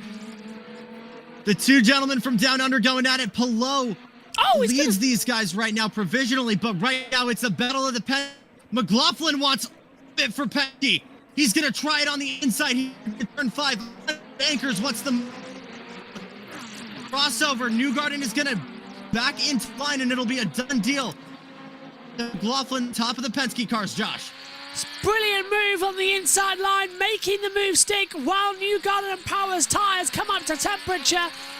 Wise head there from McLaughlin. He knows his days back at V8 Supercars when pretty much the same concept, no tyre warmers over there, so you've got to heat them up, and pits a laps earlier, gets it into the front, and Pallou's coming in as well, so that's going to change the lead up again. Herta and Rahal and Lundqvist still ahead. Graham Rahal, of course, currently running in second. Going back to that strategy talk earlier, we were talking about the benefits of the blacks, right? And Award and his crew, the 5 crew, instantly recognized that during that first caution. Wow! Big wiggle for Joseph Newgarden, almost exactly where he lost it yesterday during qualifying. Touch the grass. Josh Burst, can you believe it? I cannot. Touch the grass and went full opposite log down to kind of the corner. Palou comes in as well for Chip Ganassi, and that's going to put Herta into the lead of the race. Rahal's coming too, so it's Herta, Lundqvist, McLaughlin. 1, 2, 3 as they come across the line. Good stop there from Palou. Further back, it looks like it's Graham Rahal's turn to get regular service. They'll be the lone two in this lap. Let's see where this Rainbow Warrior car merges. Power gets it clean on the outside. How about Rosenquist? Tries it on the inside here into what's actually turn 2 right here. Done deal. Palou in 7th, Rosenquist 6th. Nice move. So, yeah, those tyres got to hit up. Why on earth have they gone to sticker reds as well? That's a bizarre call at this stage. This is Newgarden's Twitch. Watch mid-corner. He's going to touch the grass ever so slightly. Whoa. Oh, man. Right at Tex. Was he even paying attention? Yeah, he was. Just misjudged. I'm looking where his thumb was, and Yeah. maybe he was looking down at his screen for fuel numbers or something else. Like, yeah, just drifting off one part, but yeah. I know what you mean. It was... Very rare mistake there. He could have ended up in another big one. It's a brand new car as well after yesterday's shunt in qualifying. A 95G impact there through the kink. And Newgarden's able to walk out, tell the media about it, and of course the captain has a new ride prepared for him, as it was right here where it happened. Yeah, just snuck up, but he was lucky he hit the safer barrier as well, actually. It sounded like he hit the concrete, but he hit the safer barrier instead. And now, yeah, he was looking down to change fuel dash, wasn't he? I'd imagine, yeah. Because, again, this is by and large the longest road course we have on the calendar. That kind of brings in a unique set of strategy approaches, right? You only have so many chances to kind of pick a plan and stick to it. Over the hill. 5th gear. Up to 6th. Long climb up that hill, actually, before it changed gear. Watch down to turn 1 as well. Down from 6th.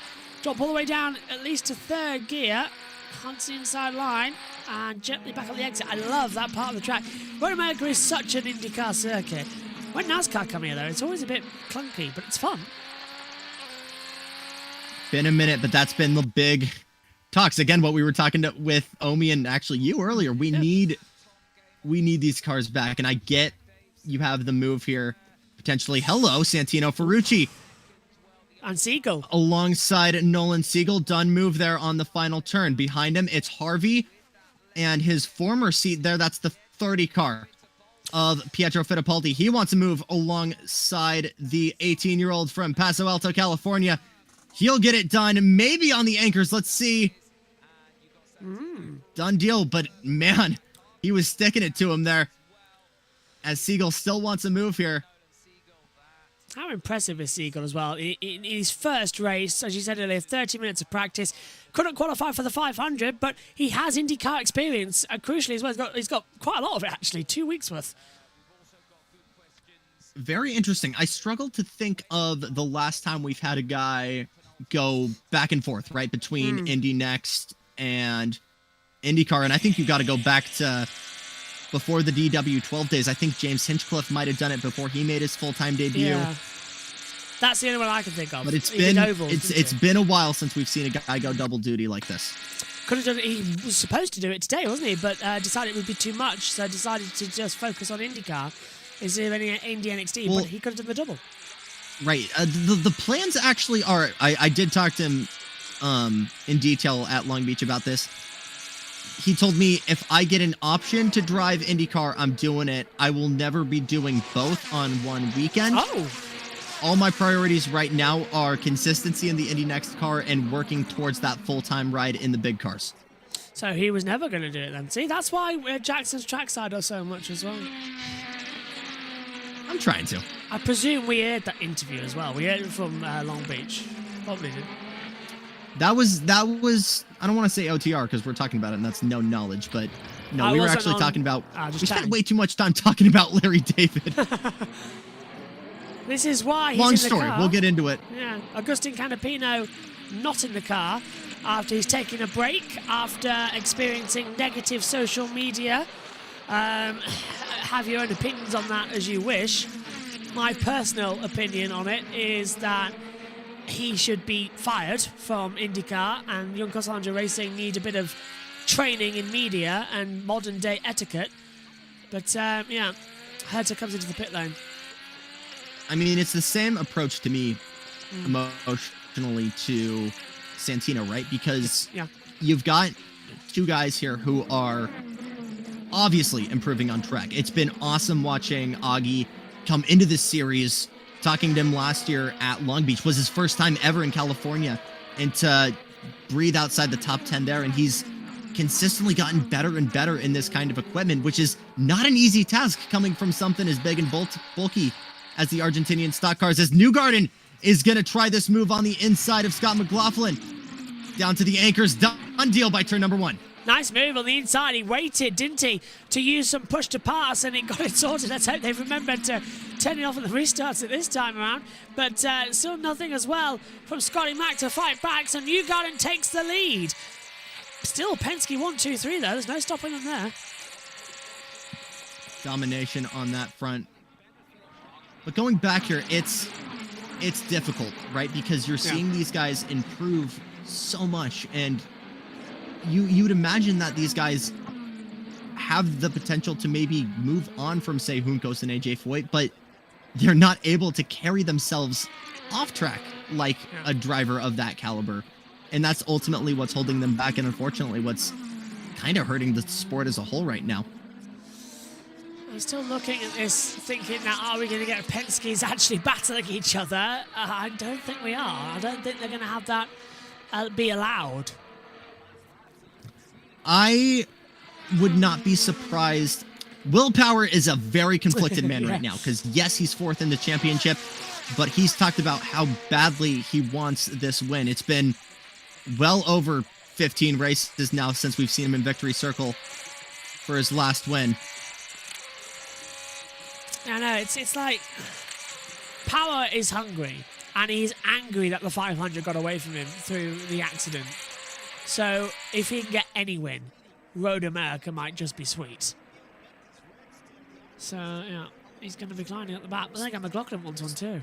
He hadn't had one this year. Nice, he did. Forgot about Barber. Wasn't there. That's why I forgot about Barber. Yep. Wasn't there.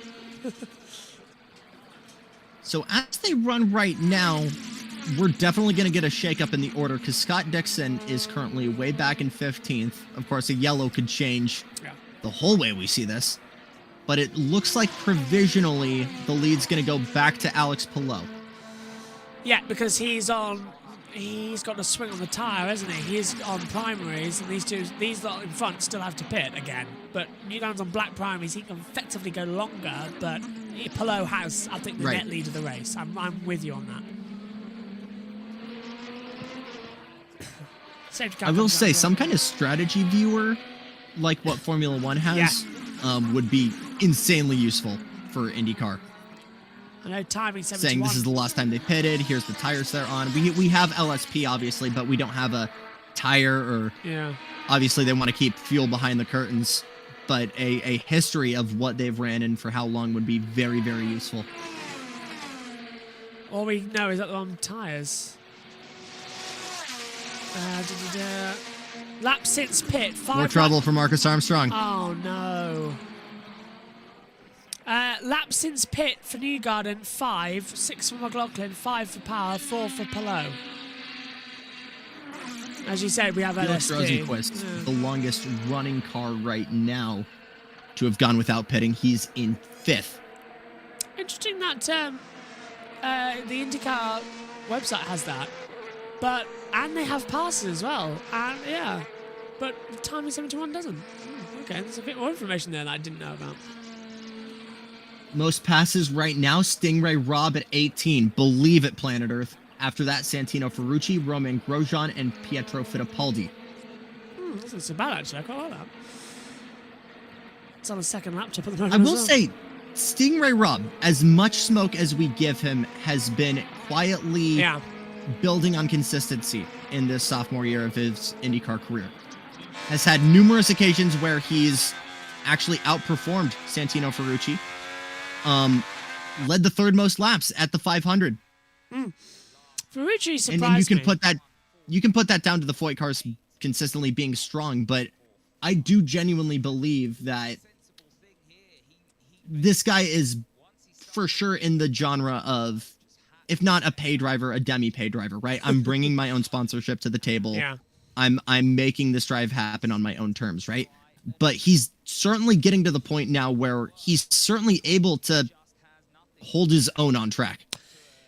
he did that in Formula 2 a lot as well, and annoyingly he was good in Formula 2. He had the pace, but it was his attitude off track and with his teammate on the track as well that everyone was angry about. But you can never deny that Ferrucci has pace and has a small degree of talent, but it's his attitudes as a person, I think, that needs the biggest improvement. If he actually came over to America and changed, which he claimed he would, he hasn't, it would be different, as we're having a move around with Herta around the outside trying to get through on Rossi. That's the inside of Alexander Rossi through Canada corner. That's Ericsson behind the two who also have a seat at the table. Further back, Lundgaard wants a piece of it as well, as this is a 9th to 12th freight train. All of these guys on the red-walled alternatives. As Herta has now really dropped the hammer. Now it's Ericsson's turn to get alongside of Rossi, who's dropped back big time here. Just trying to see if there's anything on the strategy guide. There isn't, as we're now going to see the 28 under pressure for Ericsson as well, because Rossi just a little bit, but Rossi is dropping back now. He's going to get passed by Lundgaard quite easily, but I thought Ericsson might just lose out of it if he used push to pass, come out the last corner, and Rossi was going to jump him back. He didn't. Now Rossi's lost out to Lundgaard as well. So we're trying to look at the push to passes left. Rossi has 82, Ericsson 56, Lundgaard 55. I'm not sure if that's biding your time or if there's secretly something mechanical there that we don't know about. Rossi looked a little bit aggressive there, trying to maybe go for something against Lundgaard, but he backs out of it. I'm not sure if that's an engine problem or what, but that doesn't seem like a routine thing there for Alexander Rossi. And look at Power closing in on Scott McLaughlin as well, so they're still keeping it quite close together. They're not slowing down. So Newgarden getting ahead by 1.2 seconds at the front, but Power on the charge to get ahead of Scotty Mack. An Aussie and a Kiwi going at it. One who's been an open wheel legend his whole life, was the last winner before this merger between the kart and the IRL in 2008. Another, a well forged name in V8 supercars and racing all across Australia, which goes to show you not just the diversity of Team Penske, but the diversity of IndyCar as a whole, right? Yeah, massively so. And I think that's the joyous nature of this series. It can open up to so many people. F1 drivers sort of look their nose down at IndyCar, but then they come over and try it and they go, oh, it's not actually as simple as you think it is. Like, as Ericsson's found out, Grosjean's found out, and Rosenquist into the pit lane says Harvey. Harvey's been in there for a minute 14. What's wrong with him? He's been in the pit lane for ages now. Number 18 car of Dale Coyne Racing, 2 laps down now. Oof. Which I want to believe is a mechanical problem. Yeah, gotta be. Like, he's gone out and come back in again, so he's been in the pits a couple of times. Yeah, Siegel in as well. He's in 24th behind Kyoto. Dixon way back now in 22nd. Hurt is closing in too. Now he is on sticker reds. Where did he come out? Because he's not ninth. We are checking. He can't be ninth because it says he's 9 tenths behind the running order. So where's Hurt? Hurt is 8th. He's got ahead of Ericsson. That's what's happened. So Hurt just pulled out to 8th place. He's now 1.2 clear. That should be his last stop of the day here, as we got 15 to go. Yeah. As I believe those primaries might be able to make it, Josh?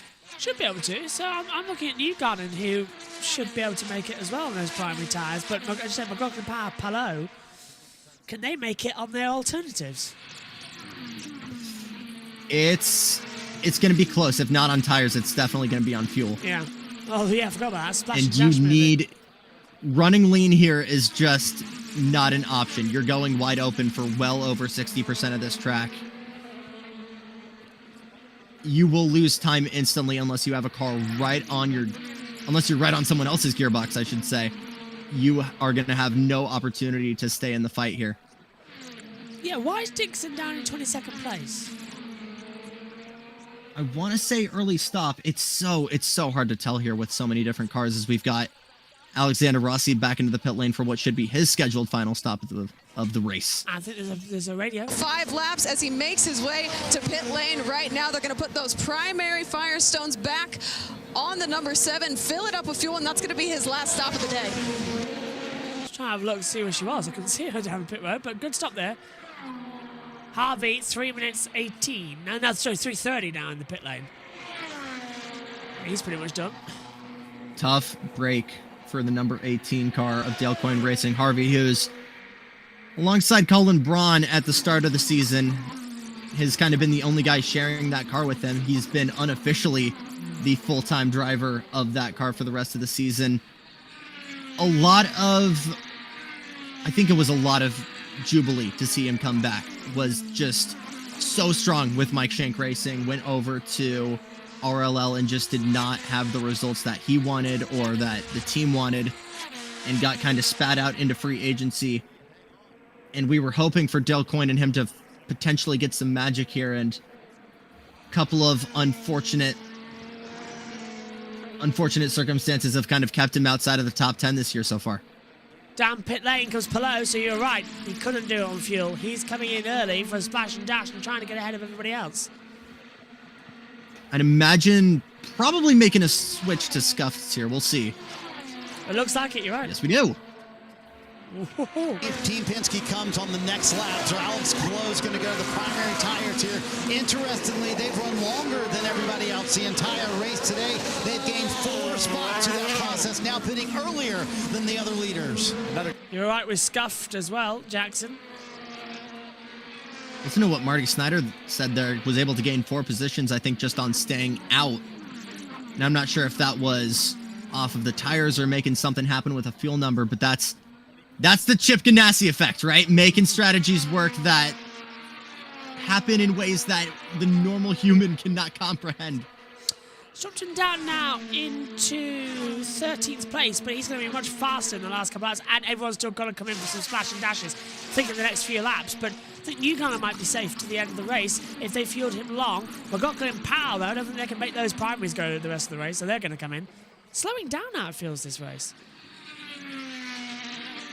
Feels like everyone's kind of getting into a groove. I mean, Kyle Kirkwood's 17 seconds and change back from Newgarden, and it really does feel like Team Penske's in a league of their own here as McLaughlin comes into pit row, I believe, followed by Will Power. That's a surprise. No, excuse me, Power stayed out. Did not expect to see that coming through, so McLaughlin ventures down.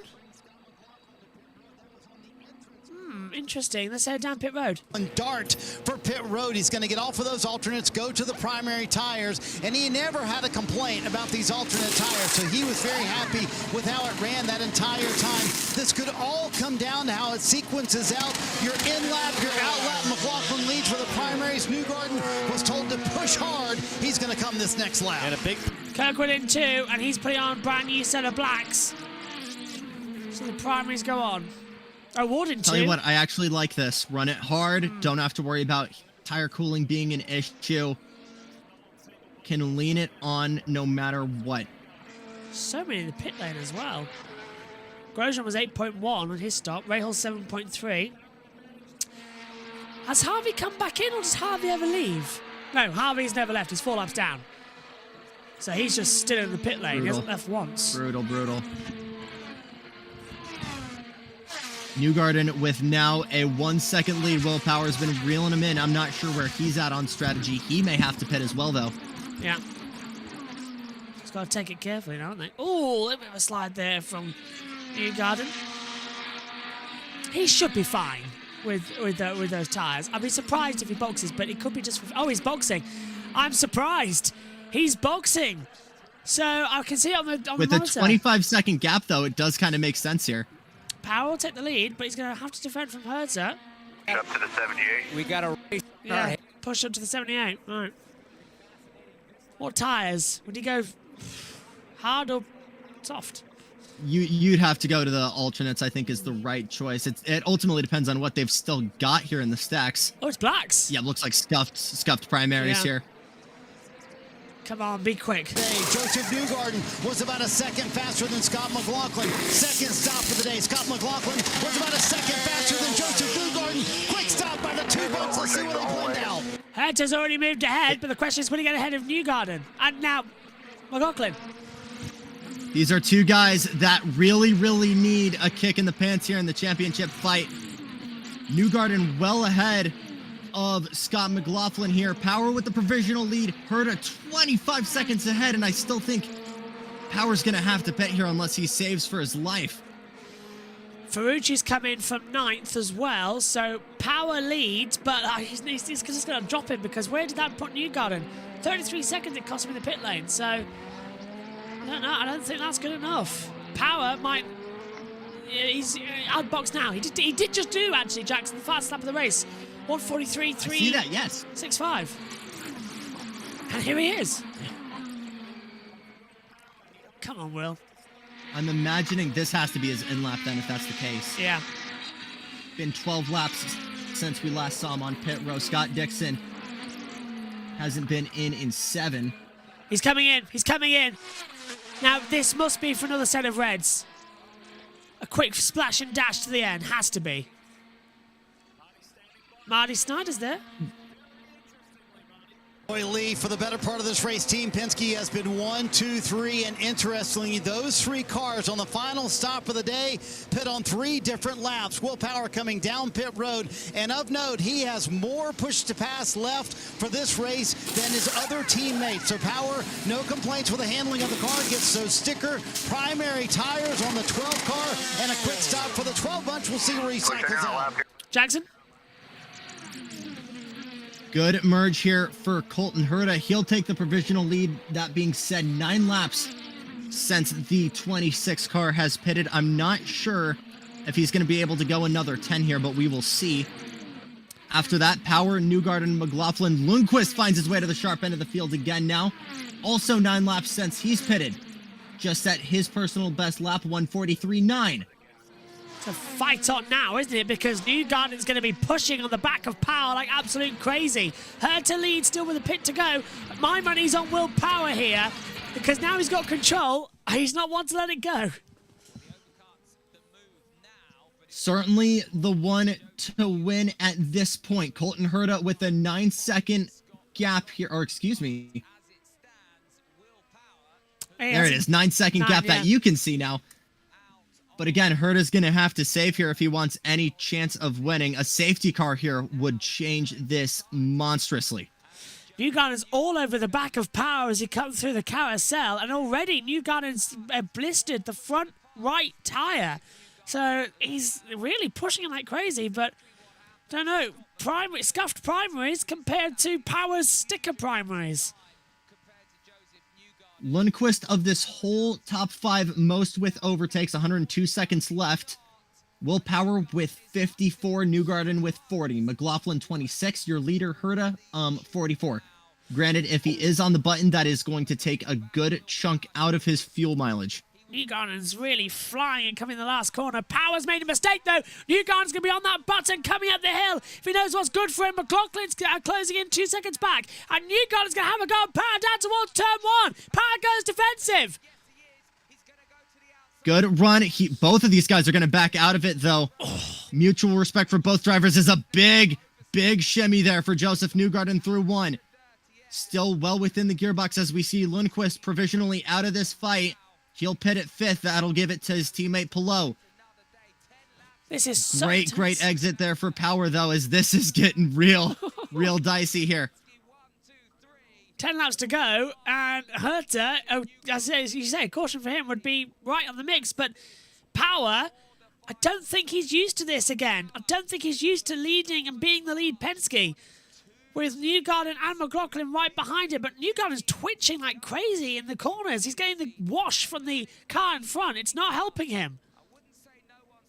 If anyone's liking this right now, it's Colton Herta, who's now gotten that gap up to 10 seconds and change as he's trying to conserve with any hope of potentially making it to the end on his strategy. Meanwhile, though, here on the exit of the carousel, looks like a bit of a solid exit from Newgarden to sort of close that gap into Canada through the kink. About the same here. I'm not seeing any usage of overtake here, although Newgarden did drop that button. Both drivers dropped down that button. Power and Newgarden at each for push to pass 37 and 32.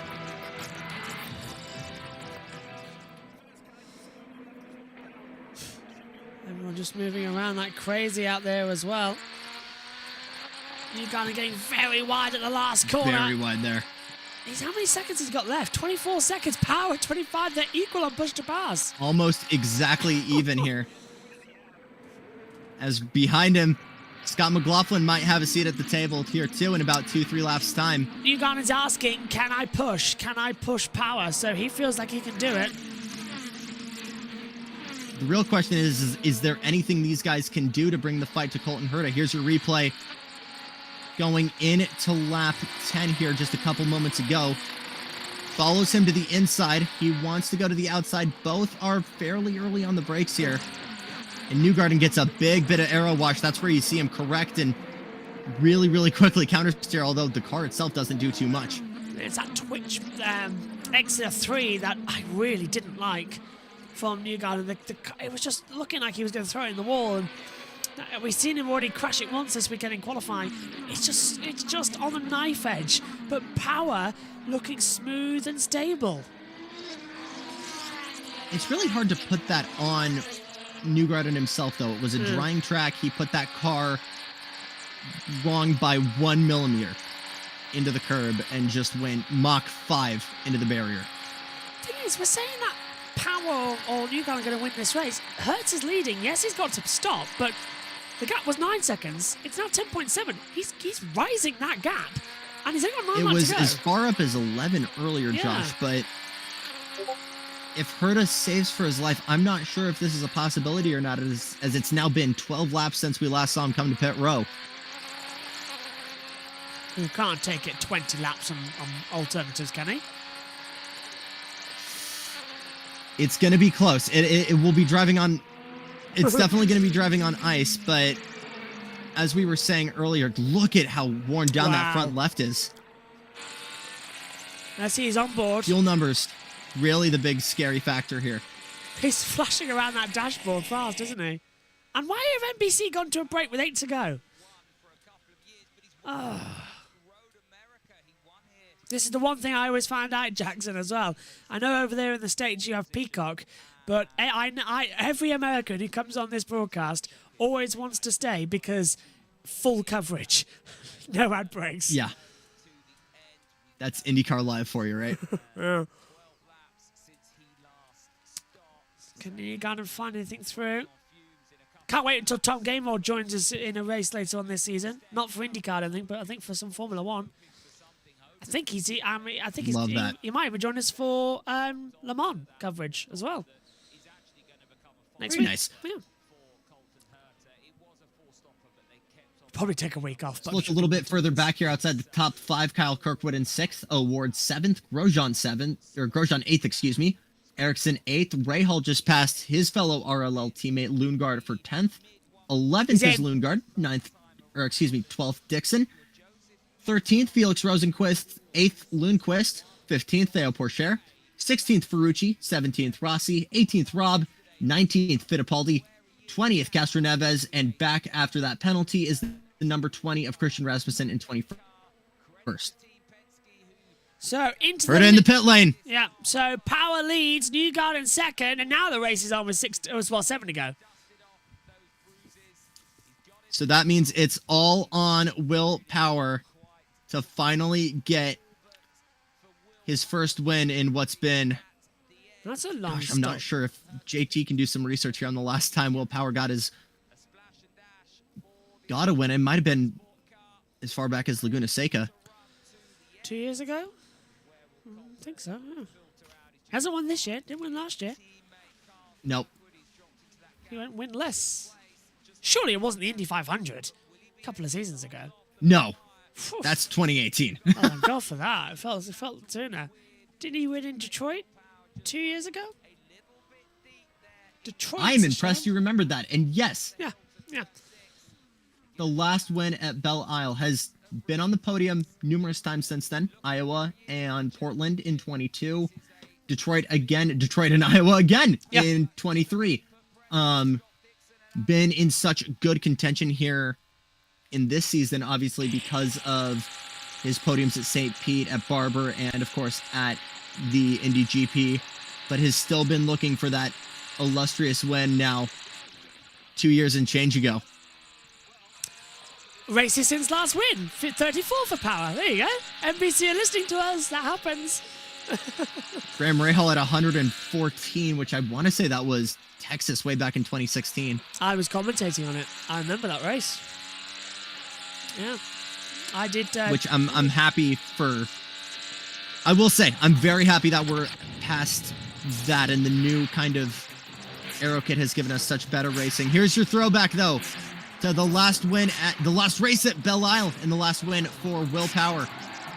I missed that racetrack so much. I thought Power got the last win back in 22. He jumped in the fountain. I remember it. Yes, yeah, he jumped in the fountain. Last chance to do it, so he jumped in and made a mess. Obviously, a new podium here on the streets of Detroit, but nothing quite compares to the tradition of getting to ride the Lion, which is actually banned, but they definitely still allowed guys to swim in the fountain. They could swim over. Whole family was there alongside his brother Damien, stand-up comic from Australia. Could have had a really interesting end to the race where they swam across to Canada. That would have been fun. Certainly would have been a choice. Yeah. Although I'm still angry. I will say for Long Beach, we're too close to the water for us to not have guys like run into the beach. Yeah, that's possible. I'm amazed no one's done that yet. Or the fountain at the golf club area as well. That's not too far down. Oh yeah. Victory Lane. Not quite the same. Nah, it's not. It's too small as well. I just feel like compared to Detroit, that one's just like so tiny. It is, isn't it? Detroit's proper grand. Power's going to lead the title by 1 point as well. By 1 point. The old guard well over the new guard. Award just out of that one race distance. And where's the man who won the Indy 500 in Newgarden? Not even in the top 5 in the points. Days gone by. Despite running second right now. Yeah, and days gone by when we had double points. Like, do you remember Ericsson in 22? He won. Yes. Yeah, he won the 500, then led the title until like the last 3 races. But he had a shocking second half of the season. I think if you ask any IndyCar driver right now how they feel about losing double points, I don't think there is a single complaint. No, because it made Indy too special, and it made it the rest of the championship boring. It sort of just put like, you win Indy, you can relax and go on a 3 race holiday until you need it again. Exactly. So it was pointless. So I'm glad that it doesn't count. If anything, just leave it as the 500. Just don't touch. Well, that lead for Power is going to increase here as Dixon drops back from 10th to 14th, getting his final pit stop of the day with 5 on the clock. Can't believe also the one race of the year that you haven't been with us, and that was the Indy 500. That would be because I was graduating. I know, but what a race to miss. I know. Well, ironically, because of that rain delay, I was able to go home after my commencement and watch that race in its entirety, granted without any of the means to go call it, but yeah, at least you got to watch it, which is 100%. Well, 5 laps time I'll watch the end of the NASCAR race and feel like I should be calling it as well. It's always weird when I'm watching, not calling. Yep. Oh, I'm just ready for so as they run right now, as we're looking at the buildup of marbles here on this track, which we had that chaos at the start of the race, but since then it has been smooth sailing, not a single caution here since ballpark lap 11 or 12. Which means that those marbles have built up, which means added courage if you want to make a move on the outside line. One thing I will say I'll miss about NASCAR is that I'm not doing this week, I'm not doing next week either. So I missed the end of Fox, and I missed the start of NBC, which means when I next come back, we're just with NBC, and I've missed it all. Yep. So it's like, hello, new people I'm now going to have to work with, read up on how you're going to do the TV calls every week and all that lot. And it's going to be really bizarre for me. But with IndyCar, you've always got the same mixture, which I like. But, yeah. IMS Productions are the guys in the truck, which is actually also owned by Penske Entertainment. Penske just went mine, didn't it, as well? For anybody who is potentially anxious about the future of whatever broadcasting company takes over the rights, I assure you that they are just the guys presenting it not the guys that are. There's your issue with Scott Dixon. Stalled on exit there. He's having a woeful day, isn't he?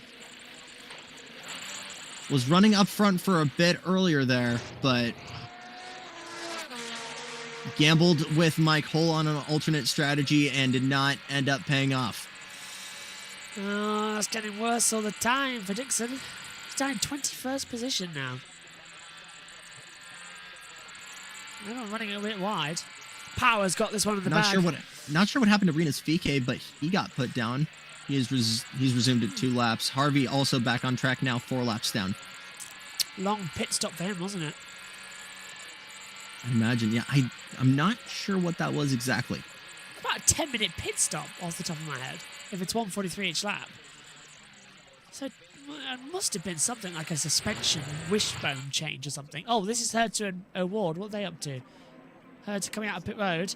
Don't tell me. Early merge here for all the sandwiches. Oh, Herta still had his... Oh, man, very wide for Award. Slides it on the runoff there.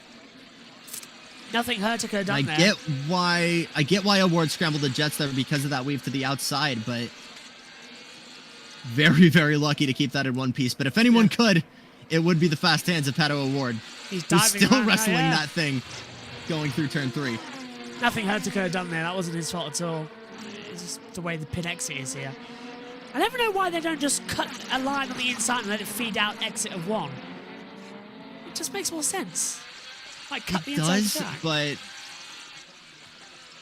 again, guy kept he kept 2 tires on the exit line. This is something that has had a lot of debate on Long Beach for the pit exit.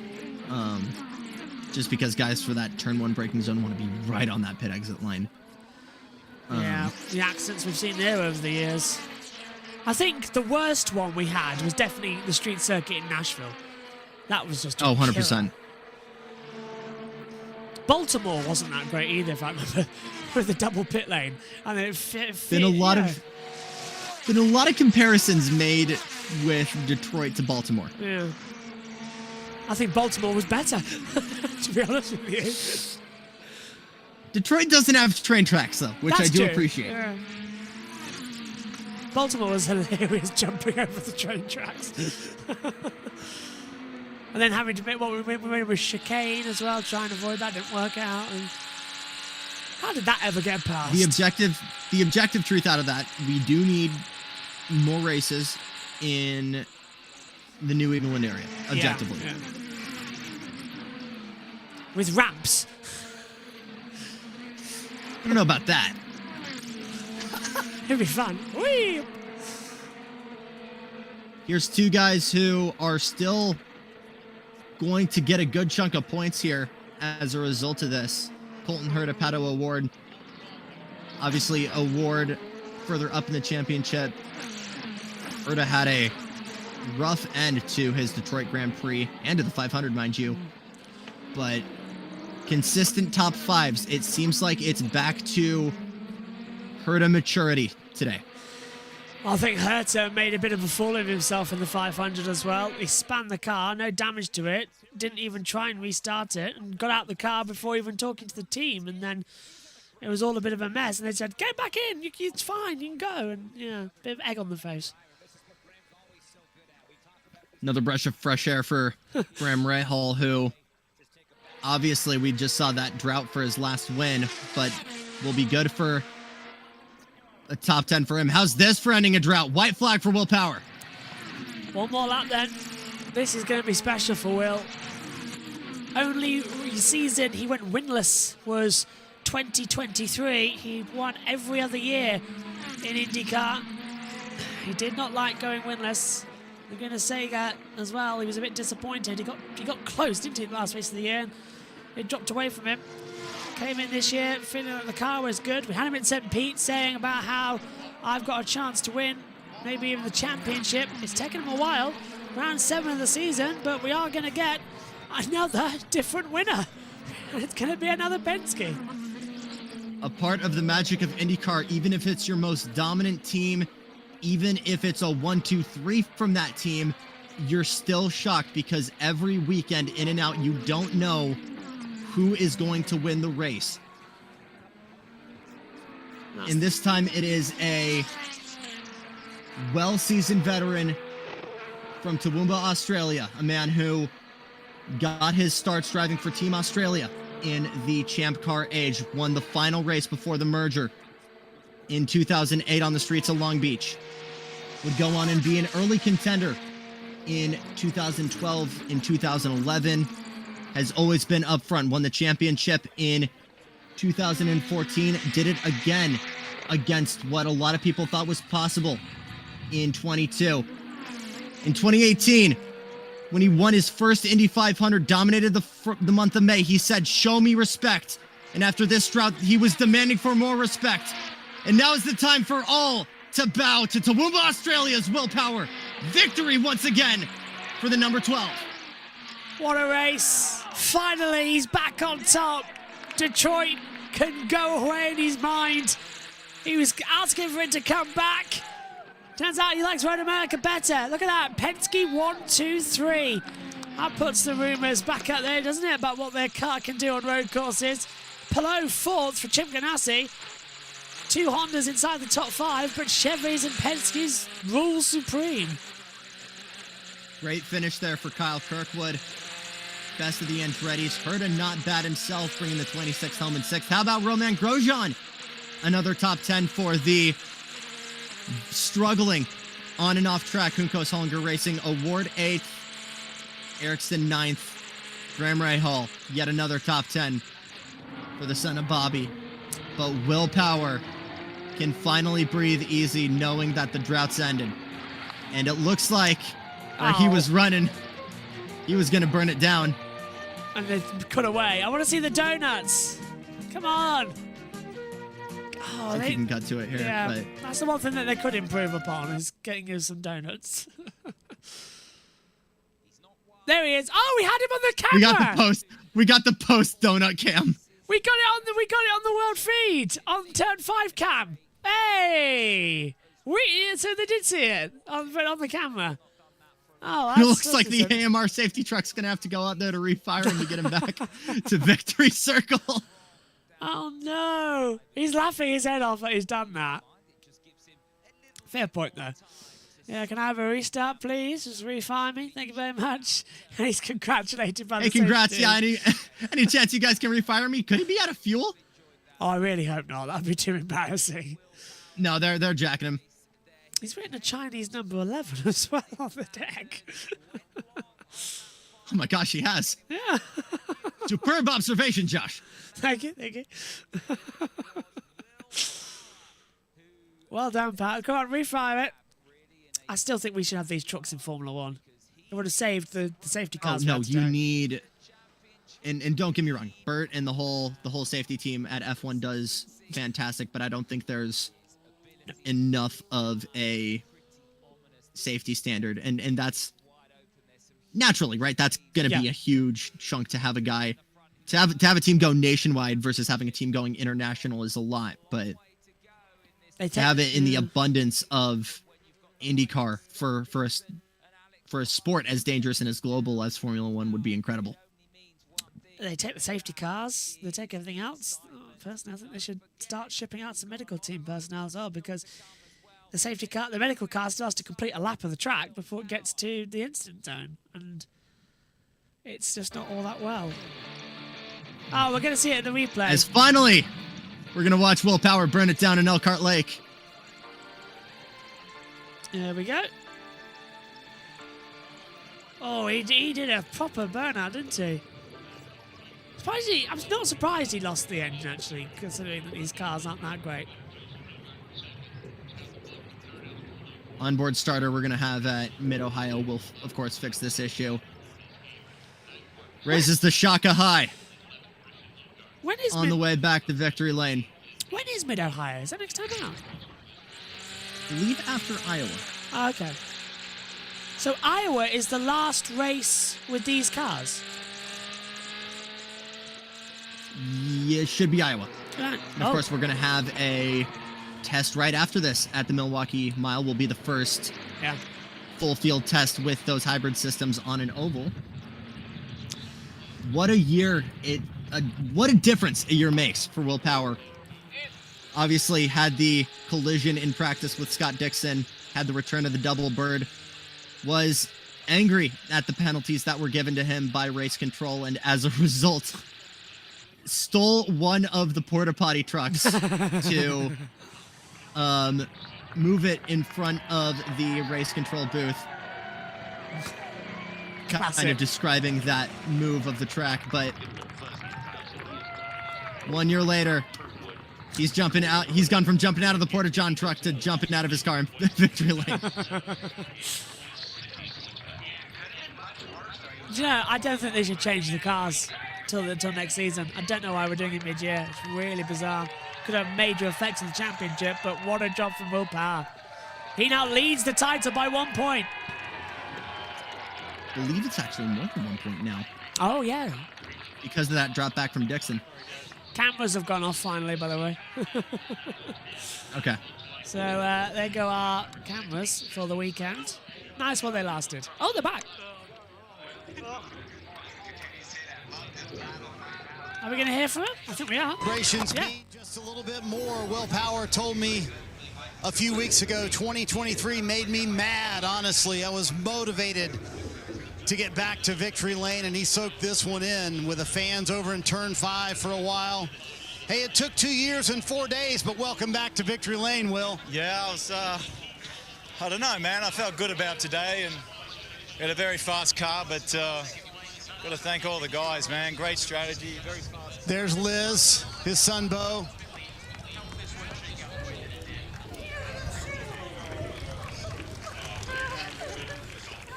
After all you guys went through as a family last year, is this one maybe more special than any win in your career? Man, massively special, massively special. We've worked so hard to try to get wins, and I worked really hard in the off-season. Obviously, last year was very stressful and had half my mind at home and half at the track, so it's very difficult to perform at a high level there. But, man, just stoked. Verizon has been such a big supporter of mine for so long now, and stoked to see that car back in victory lane. And Chevy had excellent horsepower today, and very happy, man. Very, very happy. That was very, very well-deserved for the whole team. We worked so hard for that. Were there honestly times in this 2-year period, Will, where you thought, I don't know if I'm ever going to get back there? Yeah, actually, you do start to think that, but you just, man, I know we got the pace. You know, Long Beach were really quick, and just yellow's falling at weird times and plenty of second places, but that just shows what this series is. It's no joke. It's incredibly hard to win, and you've got to work hard and do a perfect job. Otherwise, you're not going to win. So that's what we did today. You said the word happy. That's the word you used with me this morning, right? You said, I'm just a happy guy right now. Why do you have this different perspective? Oh, no, I just know how lucky I am. I'm lucky to drive for Penske. I'm lucky that my wife got through that last year and got a great family. I'm lucky, man. I'm lucky to do this. Anyone that complains when they've got a job like this needs a kick in the backside. By the way, you're the new championship leader. I thought I might let you know that. Oh, that's very nice. Yeah, and that's a great day. That's a great day, and I know it's going to be a tough fight to the end, but we're definitely up for it.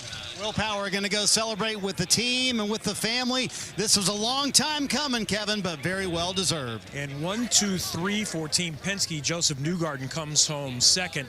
Last pit sequence there, the two that stayed out a lap longer. Was that the difference? Yeah, I mean, you know, it's a really good team day, really good. I mean, 1, 2, 3, I don't think we can be dissatisfied with that. Will did a great job, too. I mean, look, he deserved to win the race as well. He drove really well today.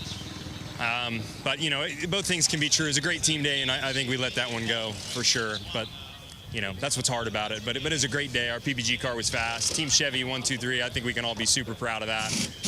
We put together a great day. We just probably misstepped there at the end. So I feel bad that I came in a lap early. Probably should have stayed out. You still almost got him. Did you get into the limiter going into one there after that last stop? Yeah, I just had a limiter hit, and you know, you can't go early like that on a lap because you're gonna get killed on the sequence. Just an undercut's not working on a day like today. So that was the real miss, was just coming early. Well, all things considered, this was a brand new race car today. You told me yesterday's car that was crashed in qualifying was a rocket ship. Was this pretty much the same car? Yeah, it was just as good. And, I think all our cars were really fabulous. And, Scotty drove a great race. Will drove a great race, like I said. So I think it could have fallen anyway. I just, I know that we were in position there at the end, so it's tough to not close it. But, everybody worked on this race car, the 12, the 3, the 2. So a big thank you to the entire team. That was a team effort to get that car out there, and it was just as good as, the day before. So that's what I think you get at Team Penske, is that consistency. One last question I have to ask you. You gave us all a startle going through the kink there where it looked like you got on the grass a little bit. Were you looking down at your dash, or what happened there? Yeah, I was looking at my fuel code and fuel knobs, and I got a little wide and touched the grass, and thank goodness I didn't go around. But yeah, it was a scary moment. Yeah. Thank you, Joseph. Second place for Joseph Newgarden to Georgia. Third place and rounding out the Penske trio on top, that's Scott McLaughlin. A lot of positives beaming from this XPEL Chevy. Yeah. You moved up in points, a rebound from Detroit, and you podiumed the day before your birthday. Yeah, I guess it's my last podium as a 30-year-old, I guess. But no, huge team day. The XPEL Chevy was great. We led a lot of laps, obviously, but it was a great team day. Will with the win, first win for him for a long time, and then Joseph second. We just. I wish we could have ran a little bit longer in a couple of those stints. So the overcut was really, really strong. So, but ultimately, this is a huge day for the team. Really proud for everyone. It's been a hard slog the last month and a half. Big few days for the team. Big month for the team. So, really proud of everyone. We know Penske is a powerhouse, and I know you mentioned it, but just how big of a day is it to come out 1, 2, 3? Oh, in this day and age, it's amazing. We got the 1, 2, 3 on the front row for Indy 500, which was a proud moment for everyone. And obviously, 1, 2, 3 on a podium after a race is sick. So I'm super stoked. We'll take the points, move forward. Huge rebound for me since Detroit. I'm stoked for the team, stoked for Will, and just ready to push on. Hey, happy early birthday. Hell yeah. That is Scott McLaughlin. He turns 31 tomorrow. He rounds out the top for three for Team Penske. Guys? I'm out of it, mate. What about you? What an end to the race. What a day. A dominant performance for Team Penske. And looking back to last year, obviously I joke, but there was genuine anger for Will Power, wondering if this was a slump he wouldn't recover from. Obviously his wife Liz having a very, very serious medical condition that almost put her out at towards the start of the season. And for Liz and Will's whole family to be here and to witness this return to victory lane is something incredibly special. Would also want to mention a little interesting tidbit for you. More often than not, the guy who wins at Road America goes on to win the championship. Oh. If we want to talk big picture here. Alex Palou did it both in 21 and 23 on the way to his 2 championships. Felix Rosenquist, not a great example. Scott Dixon did it in 2020. Yeah, Dixon won the opening 4 as well in that run for the title in 2020. Exactly. So more often than not, pretty good signs that if you're not winning the championship, you're definitely in the fight. And now with more than one gap, we don't know how big that championship gap is now, but it is a somewhat sizable lead now, about 50-50 here as we go into Laguna Seca. Any other closing thoughts for you, Josh? Just trying to see points as they run to see if I can get that up for you before we leave. Points as they run. Will Power is on 236. Alex Palou, 231. So there's a 5-point gap. Wow. 5 points. Closing thoughts from me. Really great weekend, actually, from Road America. Now we move on to the next race and see what we get next time out in 2 weeks' time. I'm looking forward to it because we're not in next week and it's in the week after. We can all have a bit of a break after the month of May. They say it's been a triple header from the 500, but actually we've been racing for 5 straight weeks. So ready for a little bit of a break finally from INDYCAR. Well-deserved break from INDYCAR after the month of May and after what's been a chaotic opening to this race and unfortunately some catastrophe for Chip. What becomes catastrophe for Chip Ganassi leads to absolute domination for Will Power and for the entirety of Team Penske. So the question that remains is, can they carry this momentum for the rest of the season? We're going to find out in 2 weeks' time back in Monterey on what is a now totally repaved, just like Road America, Laguna Seca. I will hopefully be trackside, but we will, of course, be covering the race as usual here on JB Motorsports. Until then, for Josh Bursch, for Omi, and for JT, I'm Jackson Lambros. Let your passion fuel ya, and we'll see you next time.